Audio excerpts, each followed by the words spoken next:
Episode 8 of the Dukes of Weebdom. Dukes of Weebdom! Welcome back. Yes, I've been gone for a week. I went to Business Trip Central. To business land where businesses grow on trees. Yeah, basically. Grass. Sounds like my corporate hell. Yeah, I was sitting in a conference room from like 8 to 5 every day. Oh my god. Actually, no, like 7:30 to 5 most days. My god. So it was literally just work. Literally, yes.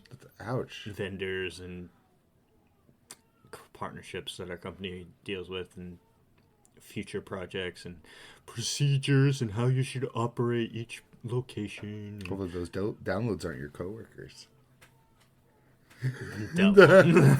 Highly doubtful. But yeah, that was my past week. So we missed a week, but we're back at it again. Missed another week to my slow editing. Procrastination central. Yeah, but yeah, hey, whatever. Yeah. They'll get a double drop. Yeah, I love it. Whoever's downloading our podcast, you're gonna love it. I love you. I love you too. Don't let me gaslight you. I love you too. 5 people. All 5 of you. Heart emoji. Heart emoji. So we'll just start because you've been kind of like hook lining me of what you got to say with Ginka Gluna. You messaged me saying my heart emoji shattered. You had some stuff that you wanted to bring up about it. For weeks upon weeks, I said I'm hoping people aren't sleeping on it, but I'm 100% sure it's going to get canceled at this point.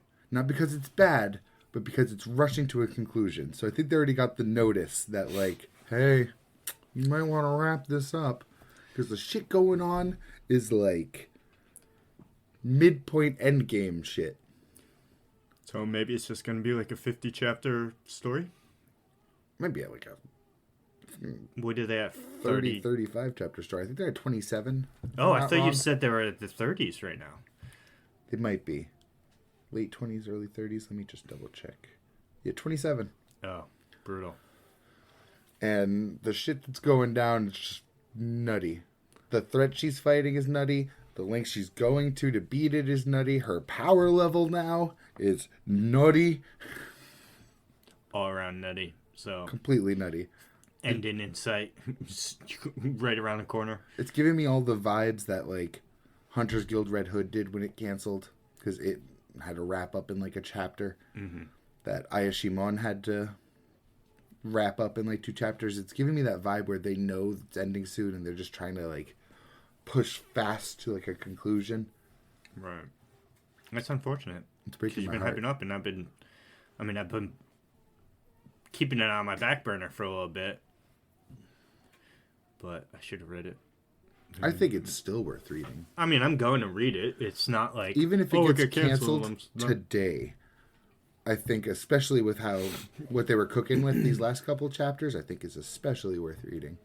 Yeah, I'll definitely have to check it out at some point, but... That's what I want to emphasize, especially if it doesn't get canceled. Read this. If this is what he's cooking at 27 and he does have more time, then, oh my god, definitely fucking read this. Hopefully it doesn't get canceled because, canceled shows are always in female sad, pro tag, it's not exactly common on Jump. It's not, which is unfortunate, but it also, it's shonen, young boy, but yeah, kind of makes sense. Maka was able to do it. Who? Maka was able to do it. I mean, not everyone loves Maka like I do. Well, who cares? You still got it's Soul Eater. So if you don't like it, suck it. Suck it. Completely unrelated. Here's a nice Black Clover chapter. Panel I brought today. That's dope, man. Like, sometimes you look at pictures and you're like, they spent like 8 hours, look at that 10 hours. Sky. They spent one whole day drawing that panel. It's fantastic. I love how I completely just like stopped reading that, unfortunately. Yeah, I saw you on Facebook. Oh, yes. I've seen that scene. You're going to have to explain the context a little bit? Yes. It is the scene where Luck... Oh, I'm so sorry, baseball guy. I don't know your name. Luck, baseball guy, and Asta stop Langris from killing Finral. Because I've seen, like... zip in. So... I've seen the brief context. Yeah. He's beating up this dude. Langris and Finral are brothers. Finral's the teleporter on the Black Bulls. Yes. Langris is his brother who has way better teleportation magic. He will literally just go, your midriff is teleported off of you. Like, he'll cut you in half with his. They're having a pitch battle. How do you counter that? Yeah, right?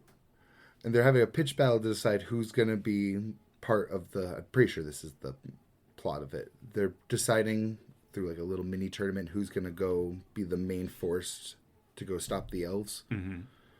So, like, this isn't even like supposed to be a battle to the death. Quick side note. So there's an elf problem.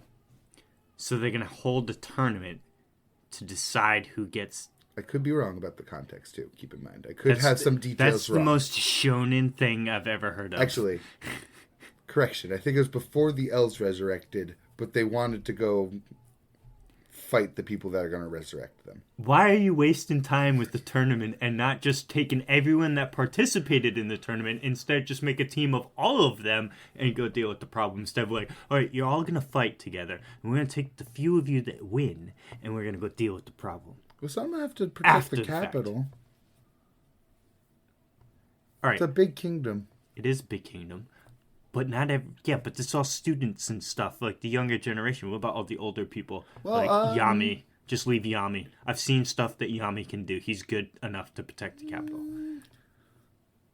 Okay, there's a lot of context. Yami is captured at that point. Okay, well, see. I think at least, again, I could have context completely all over the place. It's been a long time. But they'll jump in to stop Langris from straight up killing his brother. He would have killed Finral right there. Yes. And I'd seen that scene before on YouTubes and shorts and stuff. To share it on Facebook with you guys, I looked up Black Clover iconic panel, and the first 3 results were that panel. So... Because the video our friend tagged the 2 of us in was... It was like one of those things. Is like anime v anime scenes. Yeah, the little shorts. You guys have seen them. And it was like the comment was trying to say... something. So the dude in the video talking about the comment was on our side because it was referencing 2 scenes of Simulation where someone's going like berserk and a bunch of people come in and stop 2 them. good guys fighting and one of them about to kill the other good guy. Siblings, actually, in both cases too. Yeah, so Naruto with Neji versus Hinata and all the Jonin jump in to stop him. And honestly, that scene was just meh to me. I actually liked that scene. I won't lie. I did like that scene. Any single one of them would have been able to stop him. Why did all of them jump in and stop him? The pose could have been way harder, too. Now that they put it back to back with the Black Clover one, again, you got these guys with their fucking magic weapons to Langris's throat. And then you got the guy poking Neji's forehead. And then Kurenai, with like she's just backwards and holding his wrist, but also like with her arm behind her back. She's got a weirder pose than Neji does, having being subdued. He's just standing there. Yeah. I did like that scene, though. I did. Good. It was like one of the few things really early on that showed you like the difference between Jonin. Same thing with Might Guy jumping in to stop Gaara. Yes. It's aged poorly with time, for sure, though. But I mean, also at the same time, that Naruto scene was... In case his forehead gets out of line, I gotta hold it in place. I'm doing the most here, guys. In context, that Naruto panel in the manga was probably from 2005? Oh, yeah. 6? No, probably even before that, because... Early 2000, 2004 area. It's a long time ago. I've got some white hairs even hearing you say that. For real. I need to focus more on the things I say I'm going to do. Like, Same. I need to read Black Clover, or I need to catch up in Undead Unluck, or The Witch Watch that I'm watching. I read like 10 chapters of all of those, and then, I've read... I think I'm on chapter like 30 or 40 on Black Clover. But the other two, I'm at like chapter 10 to 15. Not my favorite fight yet. No. You're close, though. You are close. Because my problem is scatterbrain here. Because what I need is that hook. Because my personality type is if I get a hook or just a taste of something that hooks me, I binge the fuck out of it. For instance, the other day I was like, you know what? I want to watch like the first couple. Like I think I wanted to watch like just season 1, which was I believe. Well, no, I think season 1 is a full 24 episodes, but I wanted to see just season 1 of Attack on Titan again. So I was like, you know what? Let's see what's knowing what I know now of Attack on Titan. Let me go back and see all the hints that might have been staring me in the face, but I didn't know to look for them or didn't catch them because I didn't know what I was looking for. I've watched the entire series up until where Eren steals the Warhammer Titan and they invade Marley and then go back to Paradise. That's the last episode. Should cap it off with just that episode because it just exemplifies the difference between Mappa and Wit. Yes. The Warhammer Titan is the worst Titan, animation-wise. Well, because I looked back and, like, because now that I go through it and I've read a lot of stuff online and everything, because I haven't read the manga, but I've seen manga panels, and the Mappa one is much more closer to the manga. The Wit one is more, it Japanese raid Attack on Titan, if that makes sense. You know, Japanese and Ray. You ever see that? Oh, meme? Ray. I thought you said raid. I was like, what? Like a beam. Yeah. Japanese. Yeah. So they animate it up because it's just not. I mean, it's more realistic tone for the final season because. Yeah, and they're not doing a bad job. No. I mean, Wit did. I mean, I still think Wit did it better. It's hard to argue with Levi versus Kenny. It just looks so good. Anything Levi did. They really cranked that shit up for Levi. Yeah, and then also, on the same subject of keeping it in the things of new things I find, or things that hook me and then I just binge, Devil May Cry 5. I bought that on Friday night. This is Monday as of this recording. I haven't played any of it today, and I'm on the last boss. I'm pretty sure. It's Virgil. So what? After you beat Virgil, what else is there to do other than to play as Virgil in the Virgil playthrough? Yeah. So I just crushed that game, and it's like all that time. I'm like, oh well, I could have read a manga. Diablo 4 beta. I couldn't read a manga. That time wasn't going anywhere else. True. That time was spoken for weeks beforehand. Well, months beforehand. You've been wanting Diablo 4 for forever. Yeah, a while. Not as far as hardcore Diablo fans, but still a while. Well, I'm glad that it's out and you love it and it's everything you've wanted. It is indeed. Would you say that it's a storm? That is approaching. I am provoking. I showed him the Virgil meme of his battle music, and it's just been the storm that is approaching. It's provoking. constantly playing in my head. It's lived in his head rent free for the past 3 hours. On the same subject, I've been meaning to read Goku Rakugai and haven't touched it still. It's really fucking good. I've been dying for the next chapter, and it's still, I think, a week out. Brutal. I've been watching more anime, though. I have. You have? How did you and your partner watch any more Vinland Saga? You're in, 5-6 episodes in? I was 6 episodes. Yeah, I was 6 episodes in. And now I started over with him. We've gone... Oh, because I was going to ask that, too, because I know he started watching it with you, and then it was like, oh, you paused it for me, I walked away. Yeah, Thanks. that was episode, 4 or 5. Okay, so because you can't not show him Thor's. It was after Thor's dying. Yeah, it was literally the episode after Thor's died, where he's been falling around Asgard and shit. No, it was episode 6. Because it was the episode where there's a a woman that takes him in for like an episode when he was supposed to scout out and send like an attack signal. Oh, and at the very end, he does it anyways.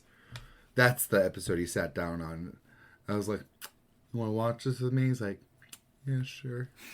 So you restarted? Yep. Because Thor's is he's such an impact for being in it for what, 4 episodes? That's what we ended on too. We ended on him on the boat behind Askeladd's ship, screaming. So good. So good. And so then good. you're reading... I hate to admit, I'm a little bit sad now that I have to slow down and yeah, watch with his pacing. But it's fine because we're watching together. It is better watching with someone else, though. It is. Yes, because you're also watching some Kaguya-sama. You've watched a few episodes of that. 5 or 6, more like. Nice. And have you read any more Skypiea? That's a no. Not since the last time I told you I read more, though. Like, I read more for this challenge. Those are the 3 things you're like, I will watch Vinland Saga, Kaguya-sama, and read all of the rest of Skypiea to get you to read Blue Lock. And now I have to swap out Vinland Saga for something else, which also got complicated as I throw more at you, and you're like, that's on this service that sucks, or this service that sucks. I don't know where that one is. Yeah, you had mentioned Spice and Wolf. I don't know. Well, I mean, I have it on DVD, so I could just give it to you. I don't have anything that plays DVDs. Your PlayStation. The disc drive is broken. That's right. Both mine and my partner's disc drives are broken on our PlayStations. Brutal. Yeah, I'm pretty sure there's nothing in our entire home that can play DVDs. Savage. Yeah. So we'll find that somewhere else. Because you listed a few others. Eminence and Shadow. I was so hyped when you said that. I was like, yes. I knew you would be. But it's on High Dive. Yeah, and I can just watch that at work on my phone too. Yeah, well, I watch High Dive. I'm not going to sit on my couch at home and just watch something on my phone.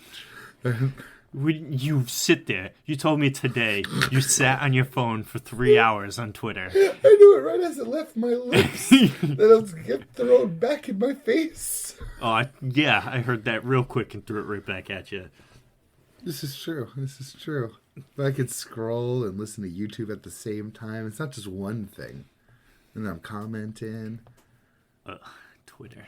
I'm addicted. It's so bad. I don't even want to turn this into a Twitter segment, though. Because there's another anime I've been watching. Oh? Oh, you know. Do I? You do. Trigun Stampede. Oh, yes, that's right. Which I am already going to say, it's probably only 5 or 6 episodes out. The definitive way to watch Trigun. Honestly. They fucked up that one thing with the caliber of his gun. But everything else has been fantastic. Downright better. I've never watched any of the Trigun. I know, and you should start with just Stampede. Mm-hmm. Not even go back to the original. The pacing is like 3 times better. Like I'm not even like I would put that. Oh, it's. They give you all of the backstory about where Vash and Knives comes from, like episode 5 or 6. That shit didn't come till like episode 15 to 20. How many episodes of original is the Trigun? Original Trigun? Like 24, I think. I could be wrong. But there's like a shitload of filler from what it seems. If Stampede is adapting the original, like manga, then the original anime had a shitload of filler. The amount of episodes it takes, like, you meet Wolfwood, like, episode 4 in Stampede. It looks like episode, 8 to 10 in fucking regular Trigun. Savage. I mean... It is extreme how much better the pacing is. I don't know. I mean, maybe. I mean, what is it on? What service? Crunchyroll. Oh. You absolutely should. Dubbed, too. It's the original dub actors, and they sound just as good, if not better. Real quick, just to throw this in there, about Johnny Young Bosch, just saying. Johnny Young Bosch is Nero, and that's literally what I was just going to say. He's Nero. I am the stone that is so broken. Provoking. But he does his Vash just as good as he did. You know, I don't remember exactly what he said because I played the whole game. It was very late into me playing the game that I realized he said something like, You're like, that must have came out of Lelouch's mouth. No, it was something that came out of Ichigo's mouth. Which is weird because I don't watch. I could never. I mean, I love Johnny. I know you hated that dub, but I loathe that dub because it's like I watched the whole thing with. I watched Thousand Year Blood War dubbed. I thought he did great. I thought everyone else sounded dated though. I'm sure Not everyone else. The main party, Ishida, sounded like he came right back out of the original anime. Almost everyone in the sub was like, "Oh, you're just as beautiful as the day we left. You never aged." It was, but he said something like, "Hell yeah, god damn it," or just it was like 2 words away. I was like, "Wait a minute, that's John Young Bosch." It's Ichigo Kurosaki here. Kurosaki Ichigo. Ichigo Kurosaki here. Kurosaki Ichigo. This is weird. It's just because you hear it for so long is one way, but then it's the same way. Like I could never watch Lelouch not Johnny Young Bosch. It's true. I can't. It's inferior, at least. I've definitely heard it, but it's inferior. Well, I've heard the sub, and he has such a deep voice.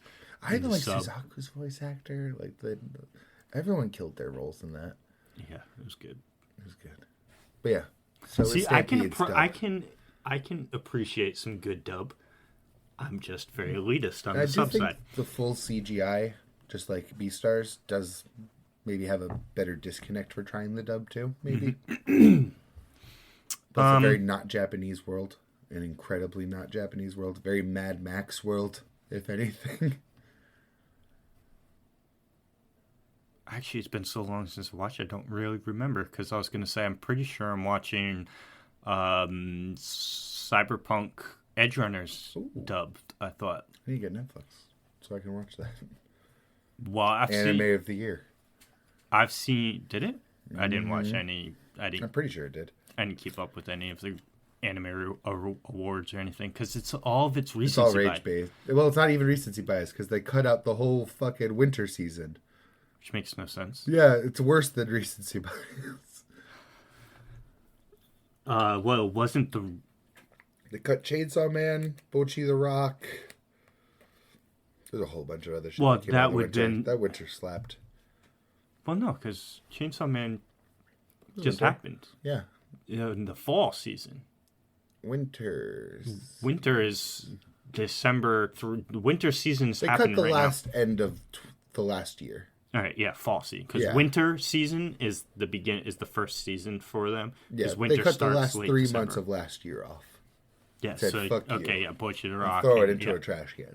Okay, I thought you were saying like because you said winter, so I thought you meant January of the previous. Still the 2022 awards. Yeah. Because it would make sense that the winter part would get because I'm like, but they're not over. You have like 1 or 2 episodes in the year of 2022, and then it goes into January in year 23. So I pretty much took all of their opinions and threw it right in the trash. Besides comedy of the year, which Spy X Family was going to win regardless. Which isn't really.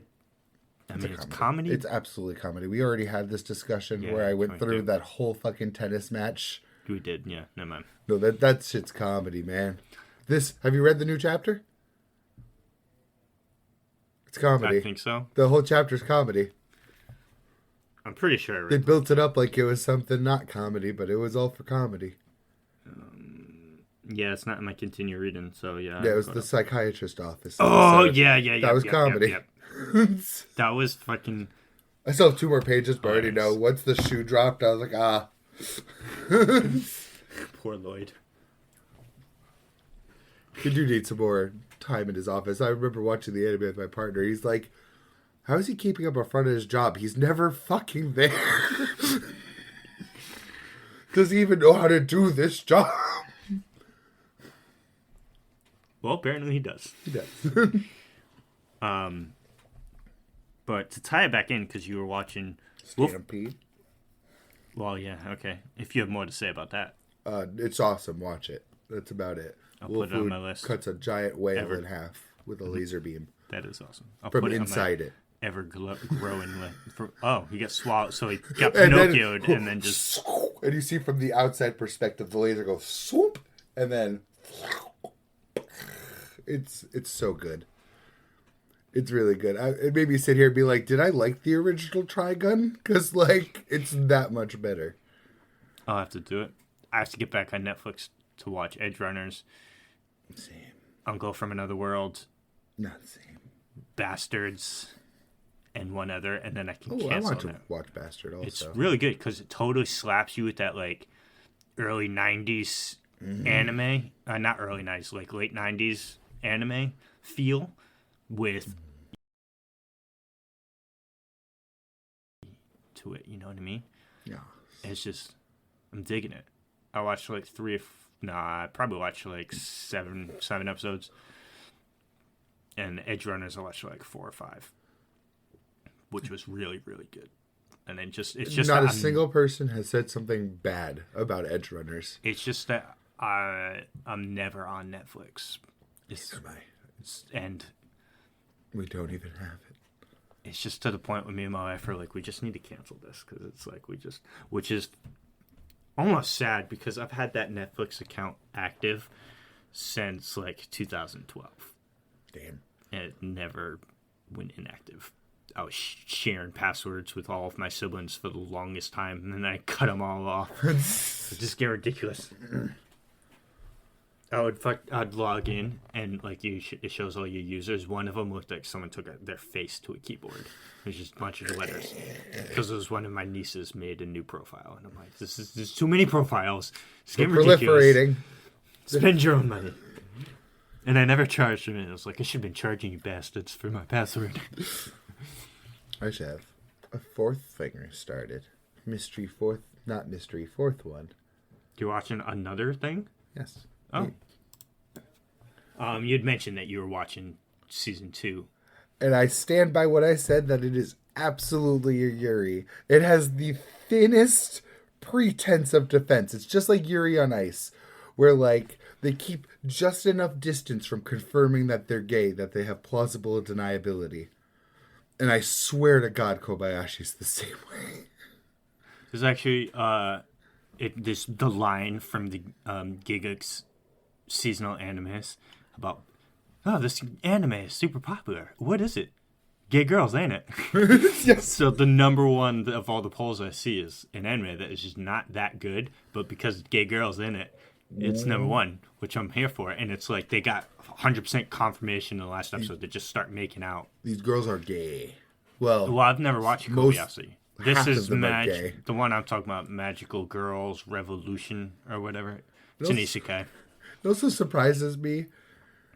I don't know, like, how committed to comedy it truly is, but it surprises me how problematic it gets away with being. Because there's a straight up one of the dragons is just grooming a child. There's no other way to fucking put it. There's like, no, sorry. 2 of the dragons are grooming children. One of them is the one that looks like a little girl. There's a little girl that's obsessed with her. And everything she does is like, oh, so cute, because she's the lolicon. You're a lolicon, yes. She's a human child. And you are baiting that reaction from her constantly. And then the other one is more egregious. Quetzalcoatl is the dragon with a gigantic rack. Just all the booba. Only one character in the anime rivals this booba. And they only just got introduced. So all the booba, always in like lingerie. And there's this little boy who thinks he summoned her from like hell because he was lonely. So now she's just like, oh man, I'm going to help this kid, I guess. And she's just constantly like putting his face in her butt. Not bust. even just that, she straight up offered sex to him.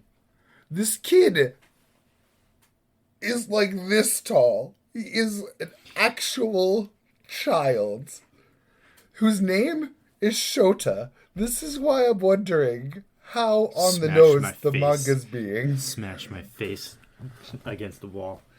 You got Shota being groomed.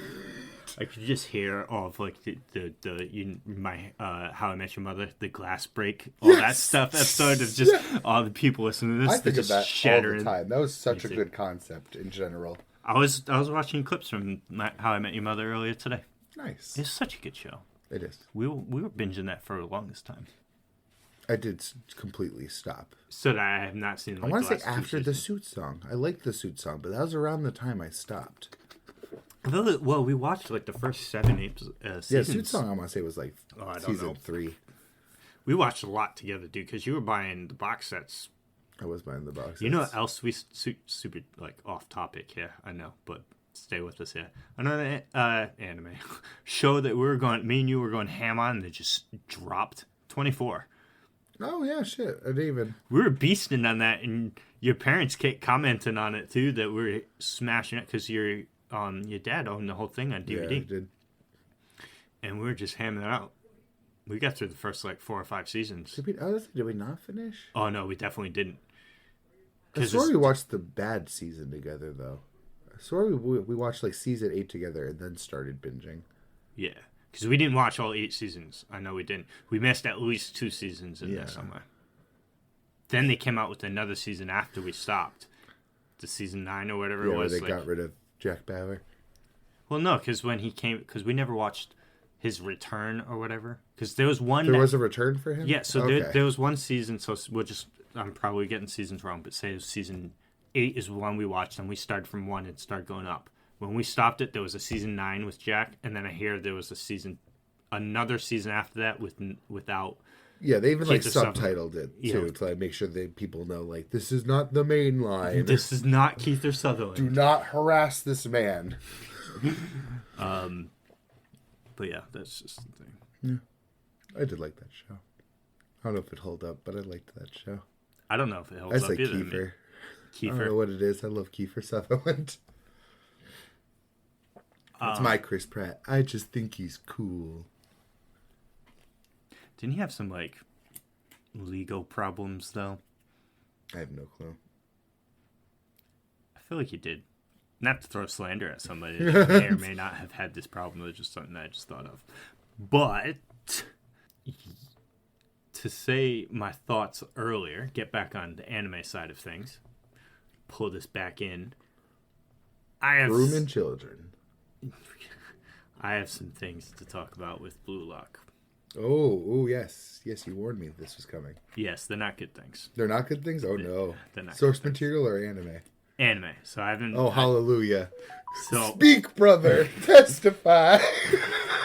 I've been waiting. And it's not even about the animation. It's a story. No, that's source material. The brutal. You know, it's been a real Untestified. struggle bus to get through the last, 4 episodes. Isagi scores a goal or something, or not even that. So someone else does something and scores a goal or gets past Isagi, and he spends the next 5 fucking minutes internally having a meltdown about what just happened. I'm like, bro, again, only for him to talk about his inner thing, about how he's going to be an ego, and then he just comes back and does some cool play. And the same thing happens in every episode of the past 4 episodes. He literally gets pwned on, has an internal crisis, overcomes the internal crisis, and then just goes at it. I'm like, dude, how many times is this going to happen? He FaceTimes me a lot. A lot. A bit, yeah. A bit. He's an like... overthinker. He's a Deku. It's a big overthinker. There are some moments where I won't lie. I'll give you a little bit of Blue Lock honesty. There's a couple of moments where I'm sitting there too, and I'm like, shut the fuck up, man. Stop. Please stop. But then there's some moments I'm like, this is fire. Or some moments where it's just funny. There's one I shared where there's just a funny moment going on. And one character, Hiyori's even like, yeah, that's so silly. And I sent you this picture with the comment, too. But Isagi's like, no, that's perfect. This is exactly what I needed. Hiyori's even like, huh? And the comment was even like, imagine you're just sitting there and Isagi suddenly starts becoming puzzle pieces. Oh, shit. I don't know. No, it does happen a lot. It really does. So it's like, this is his neo-egoism. How do I get my neo-egoism? No, protagonism. I sent you that when that was happening in the manga. This is his protagonism. how do I replicate his protagonism or predict that their protagonism? I'm like, oh, stop using this word. It's a real word. That's not a meme I don't word. think it is. I think they made it up, but No, as in the source material puts that word in it. It's not a meme edit. It's a fan translation. Keep in mind, though. They might have just not had a word for this concept. They should have chose a different one, though, because, my God, that word was irking the shit out of me. My main character syndrome-ness. So, yeah, it does get a little... Isagi is getting in his bag right now, skill-wise, though. In his bag. Yeah, well... I will, personally, it's a bit easier when it goes by faster, because you're reading the manga. But the flip side to that, sometimes you get a whole chapter that is Usagi thinking about stuff. Reading that weekly would suck. Brutal. Yeah. Like, it's another picture I sent you. I'm not sure if you'll remember it, because I even haven't referenced it for a while since. But there's one guy that just shits on another one. He literally looks at him and goes, pathetic. And the guy's completely shattered, and they spend like a whole ass chapter after dissecting how this man's picked apart. Isagi even goes to cheer him up a little bit and be like, hey, you should do my plan, my thing. He's like, fuck you. Brutal. But it goes by faster when you're reading, at least. Even if it takes up a whole chapter, you're like, all right, okay, cool, next play. Speaking of reading, we're about to get some stuffs. Kodansha app. Oh my God, I'm so excited. It's coming just in time for you to read Blue Lock. Is it on Kodansha? Yeah, look at that. It's 100% Kodansha, baby. I don't know, you still got to hold up your end of the bargain. I'm working on it. Yeah, so, I mean, I'm interested in just seeing... I'm not even looking up anything that's on it. I don't want to know anything that's on the Kodansha app until I get it on my phone. I already showed you a list once. You showed me a list of, the big names, but I want to scroll through it. There's a lot of big names. Yeah, but, just scrolling through... on that list. Vagabond's on there? Vagabond's on that list. I just like scrolling through and just seeing, cool, titles. You know what I mean? Just things you've never heard of and be like, oh, this cover looks interesting. I would like that if so many manga don't get canceled. You're right, that sounds like a minefield of baiting me. That's okay, though. So you read 30 chapters and... No, I don't. I see it's 30 chapters and I say, I'm not reading this. Savage. Maybe I'll say that to Ginka Gluna someday. Oh, it's brutal. I did think that too. I was like, Ginka Gluna, though. But yeah, so we're gonna get some exposure. Oh my God. To some new titles, and I mean it's good for everybody. Is its pricing gonna be competitive towards shonen? No clue yet. We're hoping. Because shonen is what, $3 a month, something like that. High Dive is $4.95, by the way. It's not bad. No, cheaper than any other streaming service that I have: Netflix, Hulu, Crunchyroll. Oh my God, there's a lot of manga. Yeah, Attack on Titan's on that too. I saw that. Bakemonogatari. Basilisk. Oh my God, I was trying to watch all the Monogatari series. I need to get back on trying to do that. I had a screenshot of it was like a panel being like, this is the order in which you should watch the Monogatari series. I don't forget that. What's that? Blame. I've wanted to read this manga for a long ass fucking time. All I know about it is it's a manga of very few words and very good art. Oh, interesting. I want to read or watch. I think it's called Monster, the one with that just had his name. What the hell is that? That's awesome. It's some sort of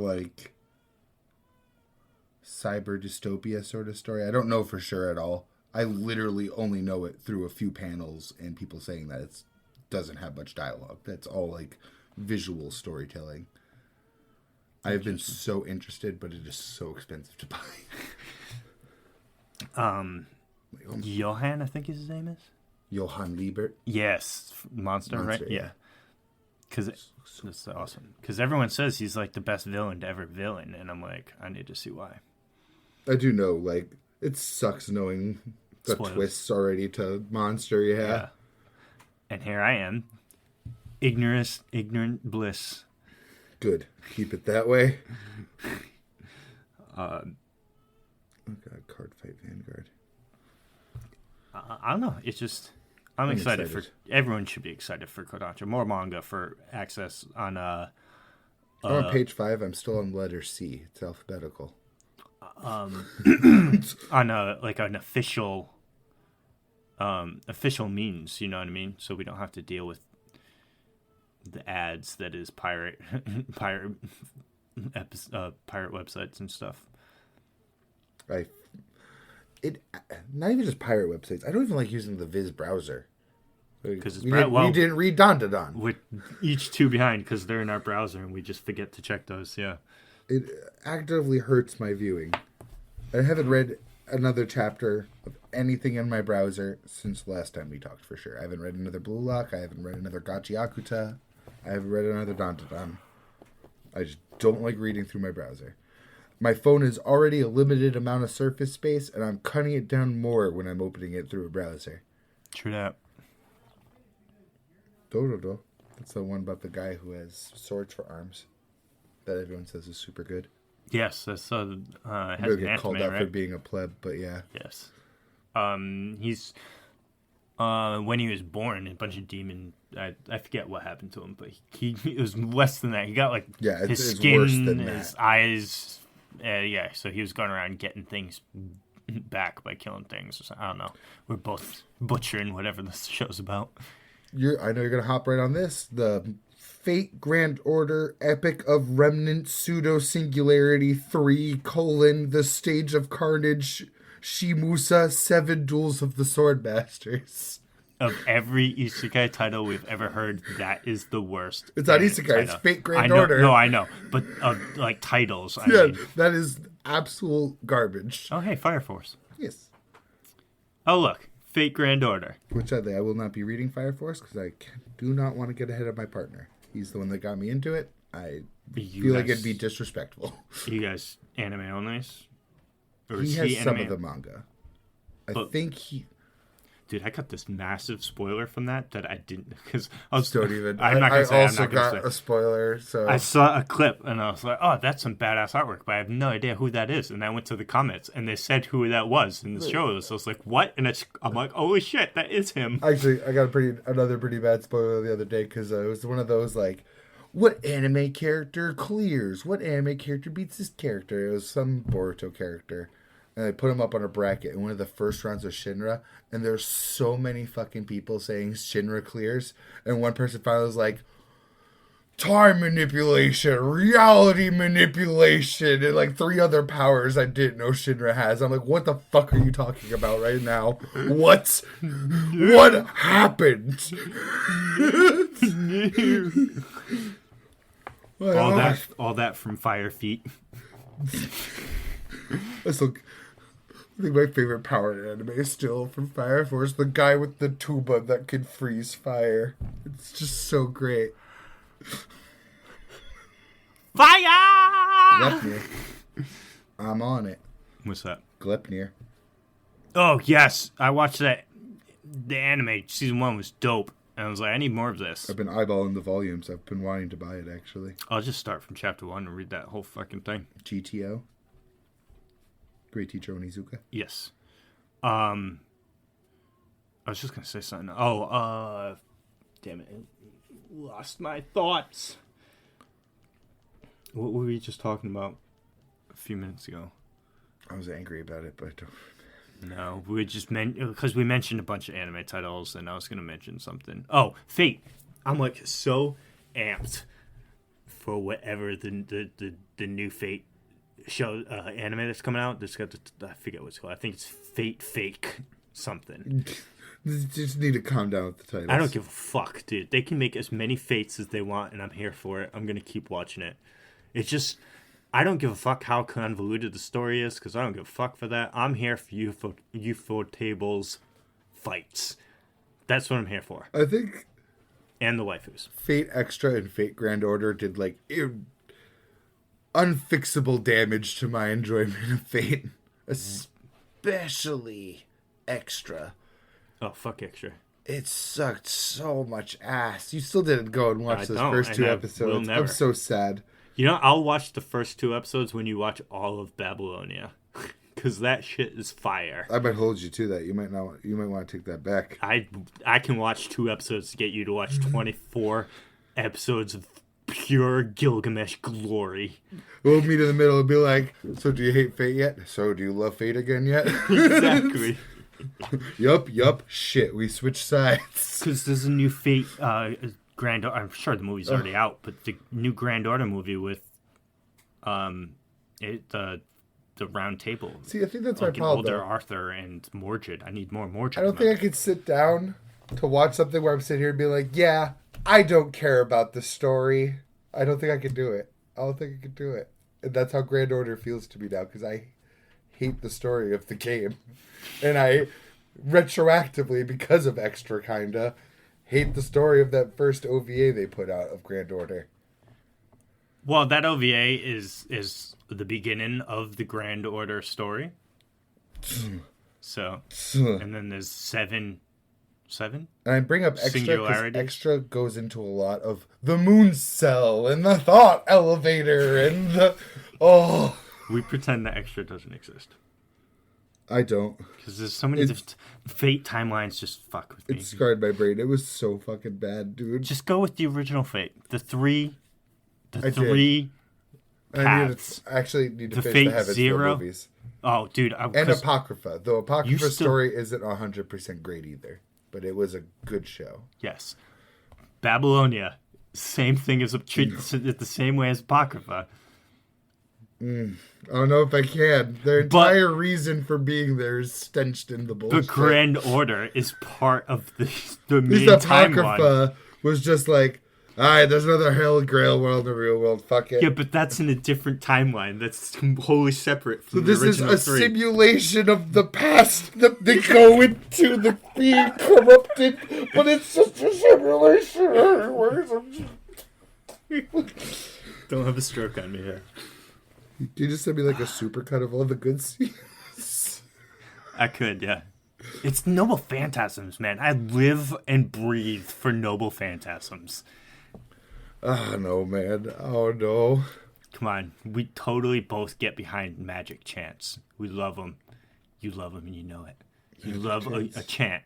When they're just sitting there chanting spells, you know you get behind that every time. It could get a little long sometimes, but sometimes. I do love a chant. Yes. When they hit it just right. It's so good. I like Fate. But you have my Blu-ray of the first Heaven's Feel movie still. I do, somewhere in one of my boxes. I watched the second one online. I just watched one of the best fights in it, though. In one of the movies. I saw Medusa versus Saber Alter. Oh, that's in the third one. I haven't seen that yet. It's fucking lit, dude. I bet it is. I haven't seen There's the someone third one pushing yet. back against another Boruto hyper. Which, honestly, I don't know what ass pullage they have to pull, but Medusa is not beating Saber. I know that they're going to make it that way, but in like... I don't know if... I wouldn't say like she exactly beat her, but man... It's a good fucking show, and dude, it is... Because it's like, Heaven's Feel disrespects so many characters. Lancer gets fucking mollywopped. Gilgamesh gets cut in half in a fucking alley by Sakura. And I'm like, of all people, man. Someone else had a really good showing. But it's like, Gilgamesh can't own all three timelines, you know what I mean? Because he's huge in... I think Hercules joins that same fight. Berserker. Oh, yeah. Because I was so confused. Because fucking... I don't want to say anything. You haven't seen the third movie. I don't want to keep talking about the things around it. But yeah, Hercules joins that fight and it's lit. It's also... It's almost like they're like, man, who did we disrespect the most in the other two series? Well, Berserker had one good fight, but still. No, does Berserker have 2 good fights in Well, Stay Night? wouldn't say him getting his ass beat by Gilgamesh. It was a good fight for Gilgamesh. Yeah, it wasn't a great showing. Yeah. So they're like, Medusa and Berserker. Let's give them a whole fuckload of love. Because they did too, man. Because in the original Fate Stays Night, it's all about Saber and Gilgamesh. You know, and then I would still say the most enjoyable one is still Unlimited Blade Works. The anime, I mean, the movie's cool, but the anime fleshes it all out. I am just so happy to hear you say that after all of the slander. What? Unlimited Blade Works? Yeah. The timeline of yes. What about it? It's the most enjoyable one. Why? What's the problem? No, it just makes me so happy. Why? It makes me so happy. I don't Oh, know what the slander? Because I hate Shiro? Because you hate Shiro, you hate how it ended, you hate how he won that I fight. fucking despise that. Yes, 100%. But despise in one moment doesn't get rid of everything else. A few that moments. Your hatred of Shiro isn't only off that one moment. Well, no, my hatred of Shiro is in all timelines, okay? Except for the one where he becomes a man, it grows up, and becomes Archer. Because Archer is cool. Shiro sucks dick. I feel like the only time you ever bring up Unlimited Blade Works is to shit on Shiro. So I'm just really happy to hear you say that. Because I tried rewatching Zero for some context. And it can be really hard to sit through sometimes. Have you tried watching the first episode of Fate Zero again? The first episode. No, you're going to skip the first episode, I swear to God. Oh, is that the one where it's the Kirei? hour-long episode of exposition. It's with Kirei and Tosuko walking in a circle around Yeah, it's really hard to sit through. It's painful, the whole episode. Especially, too, when you know everything they're saying, so it's useless information. And you know fire is right behind it. You're like, why am I sitting on a 10-minute scene of Kirei being walked around? Because that scene's mad long, dude. They walk around that motherfucker for a while. It's at least 5 minutes. I was exaggerating with 10, but it's at least 5 minutes of them walking around Kirei. It's a long scene, yeah. We need you to do this. The Holy Grail War. But isn't that against the church? Oh, it's for the greater good, Kirei. Kirei's awesome. He is awesome. His voice actor. But that's why I agree. Unlimited Blade Works has a lot less baggage to pick up to understand the story. Yes. I do love, finally, that Zero gets recognition in Heaven's Feel. In the first movie, they mention Vinland Saga is on Kodansha. Sweet. That's Just awesome. Saying. Because they mention it's like that's always one of my things. I wanted Shiro and Saber to mention how Shiro should have memories of Kiritsugu, and they never talk about it in all of Unlimited Blade Works. But they have a conversation about it in the first movie. Shouldn't Saber not have the memories, though? Like, well, I mean, Shiro should, but Saber shouldn't. Well, no, because the whole reason of Saber being summoned twice in back-to-back Hail Grail Wars was specifically because Shiro doesn't have an item. Because if you notice in Zero, they all have an item to summon their spirit. Shiro didn't have an item, so how did he summon Saber? He summoned it because Avalon is inside Shiro. That's really good. I like that. Because Kiritsugu put Avalon in Shiro to help. Because he was in the middle of a burning wreckage. So that's how he summoned her, and so she still has that connection to the real world. And that was literally his item for summoning her in the first place, I'm pretty sure, too. I think they had Avalon to summon her. Yes. And I think the third movie might touch on, I mean, that's kind of mentioned in the second movie, of how Shiro and the little white-haired girl, Berserker's master, are technically Ilya. Yes, Iya. They're step siblings. They're not related because it's Kiritsugu's daughter and Kiritsugu's adopted son. Yeah, but her whole story is so sad too. Yeah, I was kind of heartbroken. She never got to see her daddy again. No, Just seeing her Or be her mommy. evil when we were first watching Unlimited Blade Works when it was airing, that was kind of heartbreaking. Because we were big Zero fans. Huge. And So good. enormous.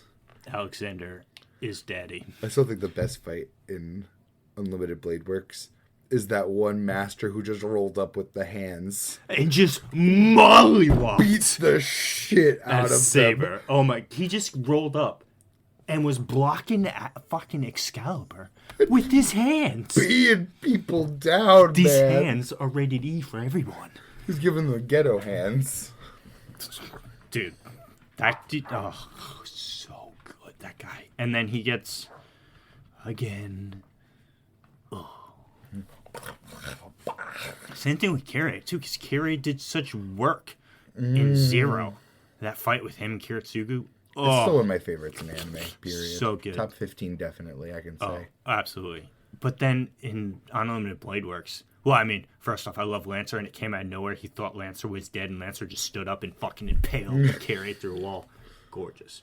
It's been a while since I've seen Heaven's Feel 2, but I don't think Kirei goes away in that, so I think he's still around, but Gilgamesh is gone, so he's got nobody.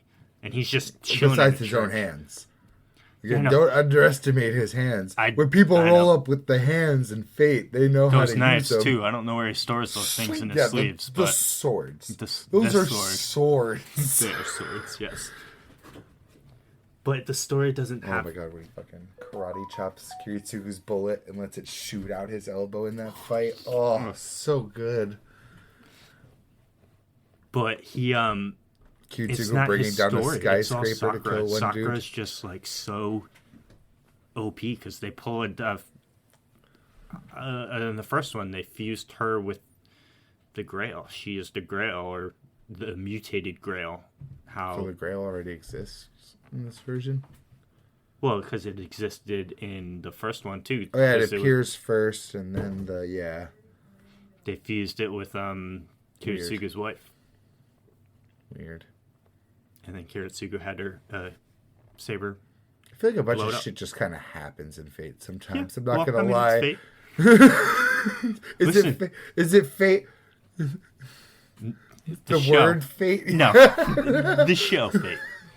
Because if it was true Fate, It would probably be a little less random. listen, I'm just waiting. I know it's never gonna happen. I just want that lineup of all my favorite Sabers? No, Good. what are they called? Fuck, servants. Jesus, all my I want an apocrypha with like the teams of all of my favorite servants in an anime format.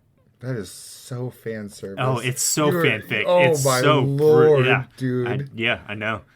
Call me edgy. Pander me, daddy. Pander, yes, I know. I need them all. I don't know. It's just good fun. I just like it. I'm not here for no awesome, juicy story. I'm here for...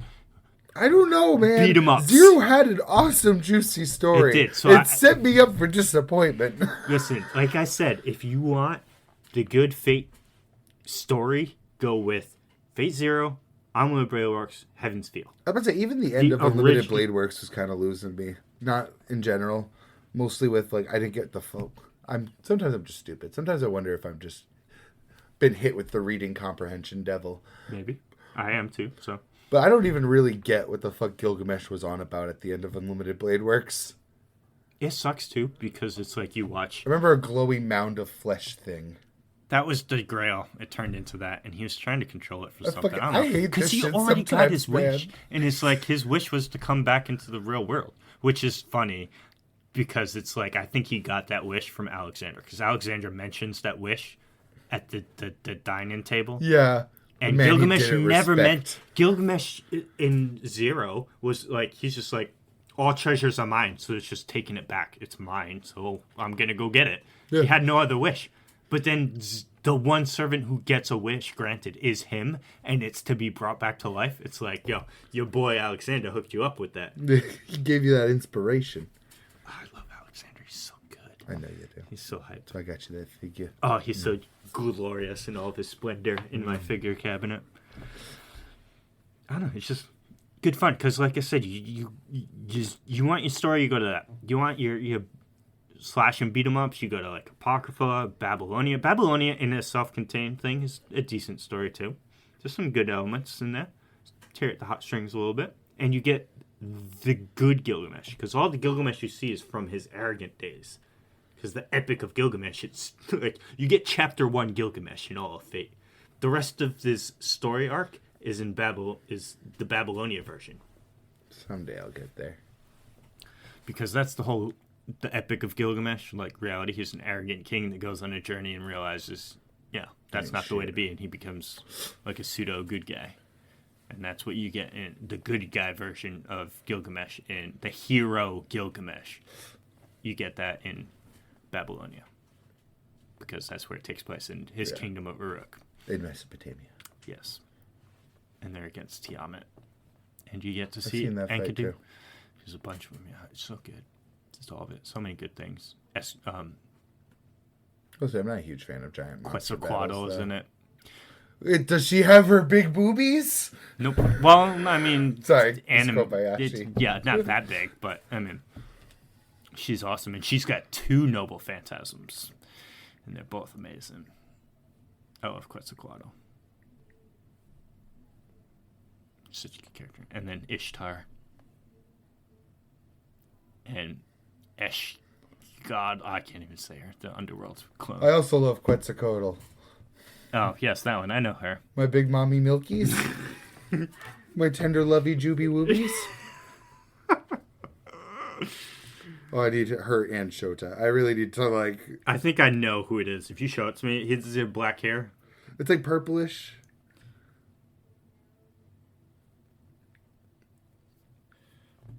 Shit laid on me. Yeah, okay, yep. There you go. There's an even better one. Him sinking into the booba. That's Quetzalcoatl in Fate. Nice. You know? Not too different looking. Less booby. More muscular. Literally every fucking picture. It's just her assaulting Shota. I dig it. Very Aztec. Dude, that's where Quetzalcoatl is from. Oh my god. Wow. I didn't even think that... I mean, of course there's that much overlap. Why am I shocked that there's that much overlap? It's literally 2 lesbian fandoms. My Little Pony is a lesbian fandom. I'm sure there is. I mean, they're all chicks. Well, My Little Not Pony. the fans, but yeah, all of the characters are. No, the fans are all neckbeards. Every time Shota comes on screen, I'm like, no, run, baby! Every time he's in the intro, no, Shota! A poor child. The poor child. They're really sleeping together, and he's having like a dream of like mashing rice. He's really like popping her boobies away. Oh, fuck. No. He's even fighting the booba in his sleep. The poor lad. Because she even like did the slam against the wall thing. It was like, do you need my body? Like, straight up group, this kid. I mean, I wouldn't say no, but that's me. Not this child.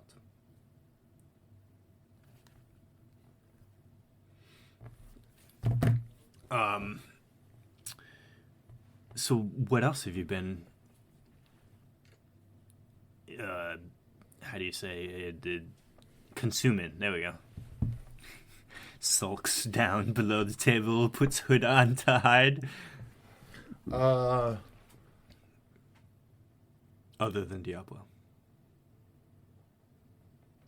Yes, I know. Sad face. I think I've already covered most of it.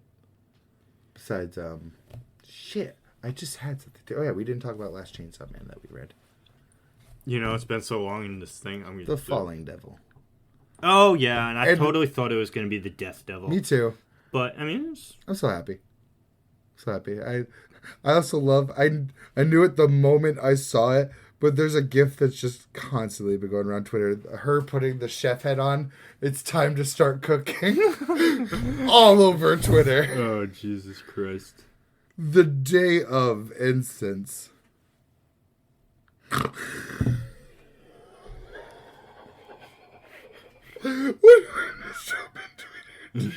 you good? Is this? What if he met the Oh. The queer devil.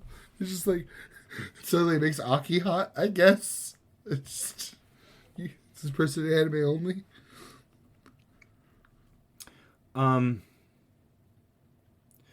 Well, looking at it, I was like, oh, yeah, and remember this picture? I think I sent it. Did I send this? I took a dear, picture I'm of this. being quite indecent. She's just got, like, a little tentacle hanging down there. Yeah, I'm not sure exactly what that was supposed to be. is. Yeah, I don't know. Besides her vagine. Yeah, I don't know. And then we saw the cat thing. I was so sad from Asa's past. I was like, wow, that dude deserves to die. So. There it is. There's the panel. Right there. This one. I've seen this so much since this chapter has come out. Yeah, now then, allow me to begin cooking. Fallen Devil is cool, but man, War is in a rough space if War can't beat Fallen. I kind of want to see a fan edit because I'm wondering if Fallen is the exact translation or not. Or if it is just like wordplay, because it's also like playing with like depression. Like you're falling as a person, you fall physically. I don't know. Or falling in like your status in society. I do know that no matter what happens in this story, the art just keeps up though. That page and the fucking spread after, like. Also, something else I was curious of. I'm really happy I looked at this again. Are they being sent straight to hell? Those are the doors that make up the ceiling of hell when they went to hell. Oh. And they're also in the sky. So are these motherfuckers getting dropped right into hell? Direct? Well, wasn't the Hell Devil just mentioned recently, too? I think so. Like a chapter or two ago? That, and she also says, like, this devil even talks about being like, or Famine mentions that this devil is the harbinger for the ones that are coming from hell. We're just like, here's some food for them. I just want more Denji and Ayuta. What's her name? Ayuta? Nayuta? Yeah, I Nayuta. want less Nayuta, honestly. I wanted more, and then I got it. I'm like, just give me Yoshida back. That's what I want. I want the Famine, Yoshida, Asa, Denji show. I want this cluster to start forming into a plot. I would say Kisame needs to come back, but he's just going to kill everybody, so. Or die. So let's keep Kishibe safe. I don't think they did. They killed like everyone else. They would absolutely kill Kishibe if they wanted to. True. They'll make an excuse. You know to what's kill actually Kishibe. funny though? Does he have a contract with any demon? I don't think he does. I don't think he does either. He definitely never mentioned it. He just rolls up and like fucking pulls stabbing people with the leg 3 times. But think about how more OP he would be if he had any contract. Though, flip side, you do have to sacrifice stuff every time you use them. True. This isn't free value. True. But maybe he just has one and doesn't use it, and he's like, I'm just saving it in the bank. Some of the Kobeni people are right, too, that Kobeni has a contract with the devil that just makes her more agile.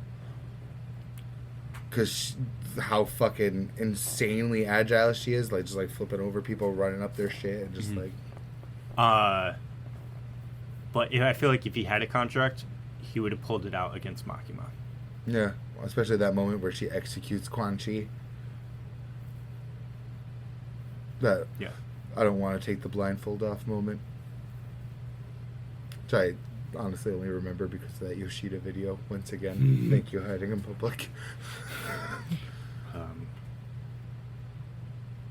But yeah, there's still some juice pumping. I just want to see the bigger picture, just a little bit, just a small glimpse. I say as they gave us a glimpse, though. Yeah, these breaks are killing me. It is, and the page counts. The page counts for Chainsaw Man are slaughtering me. Just let him be bi-weekly. For the love of God, let the man be bi-weekly. This last one had 17 pages. Oh, I was just about to check, too.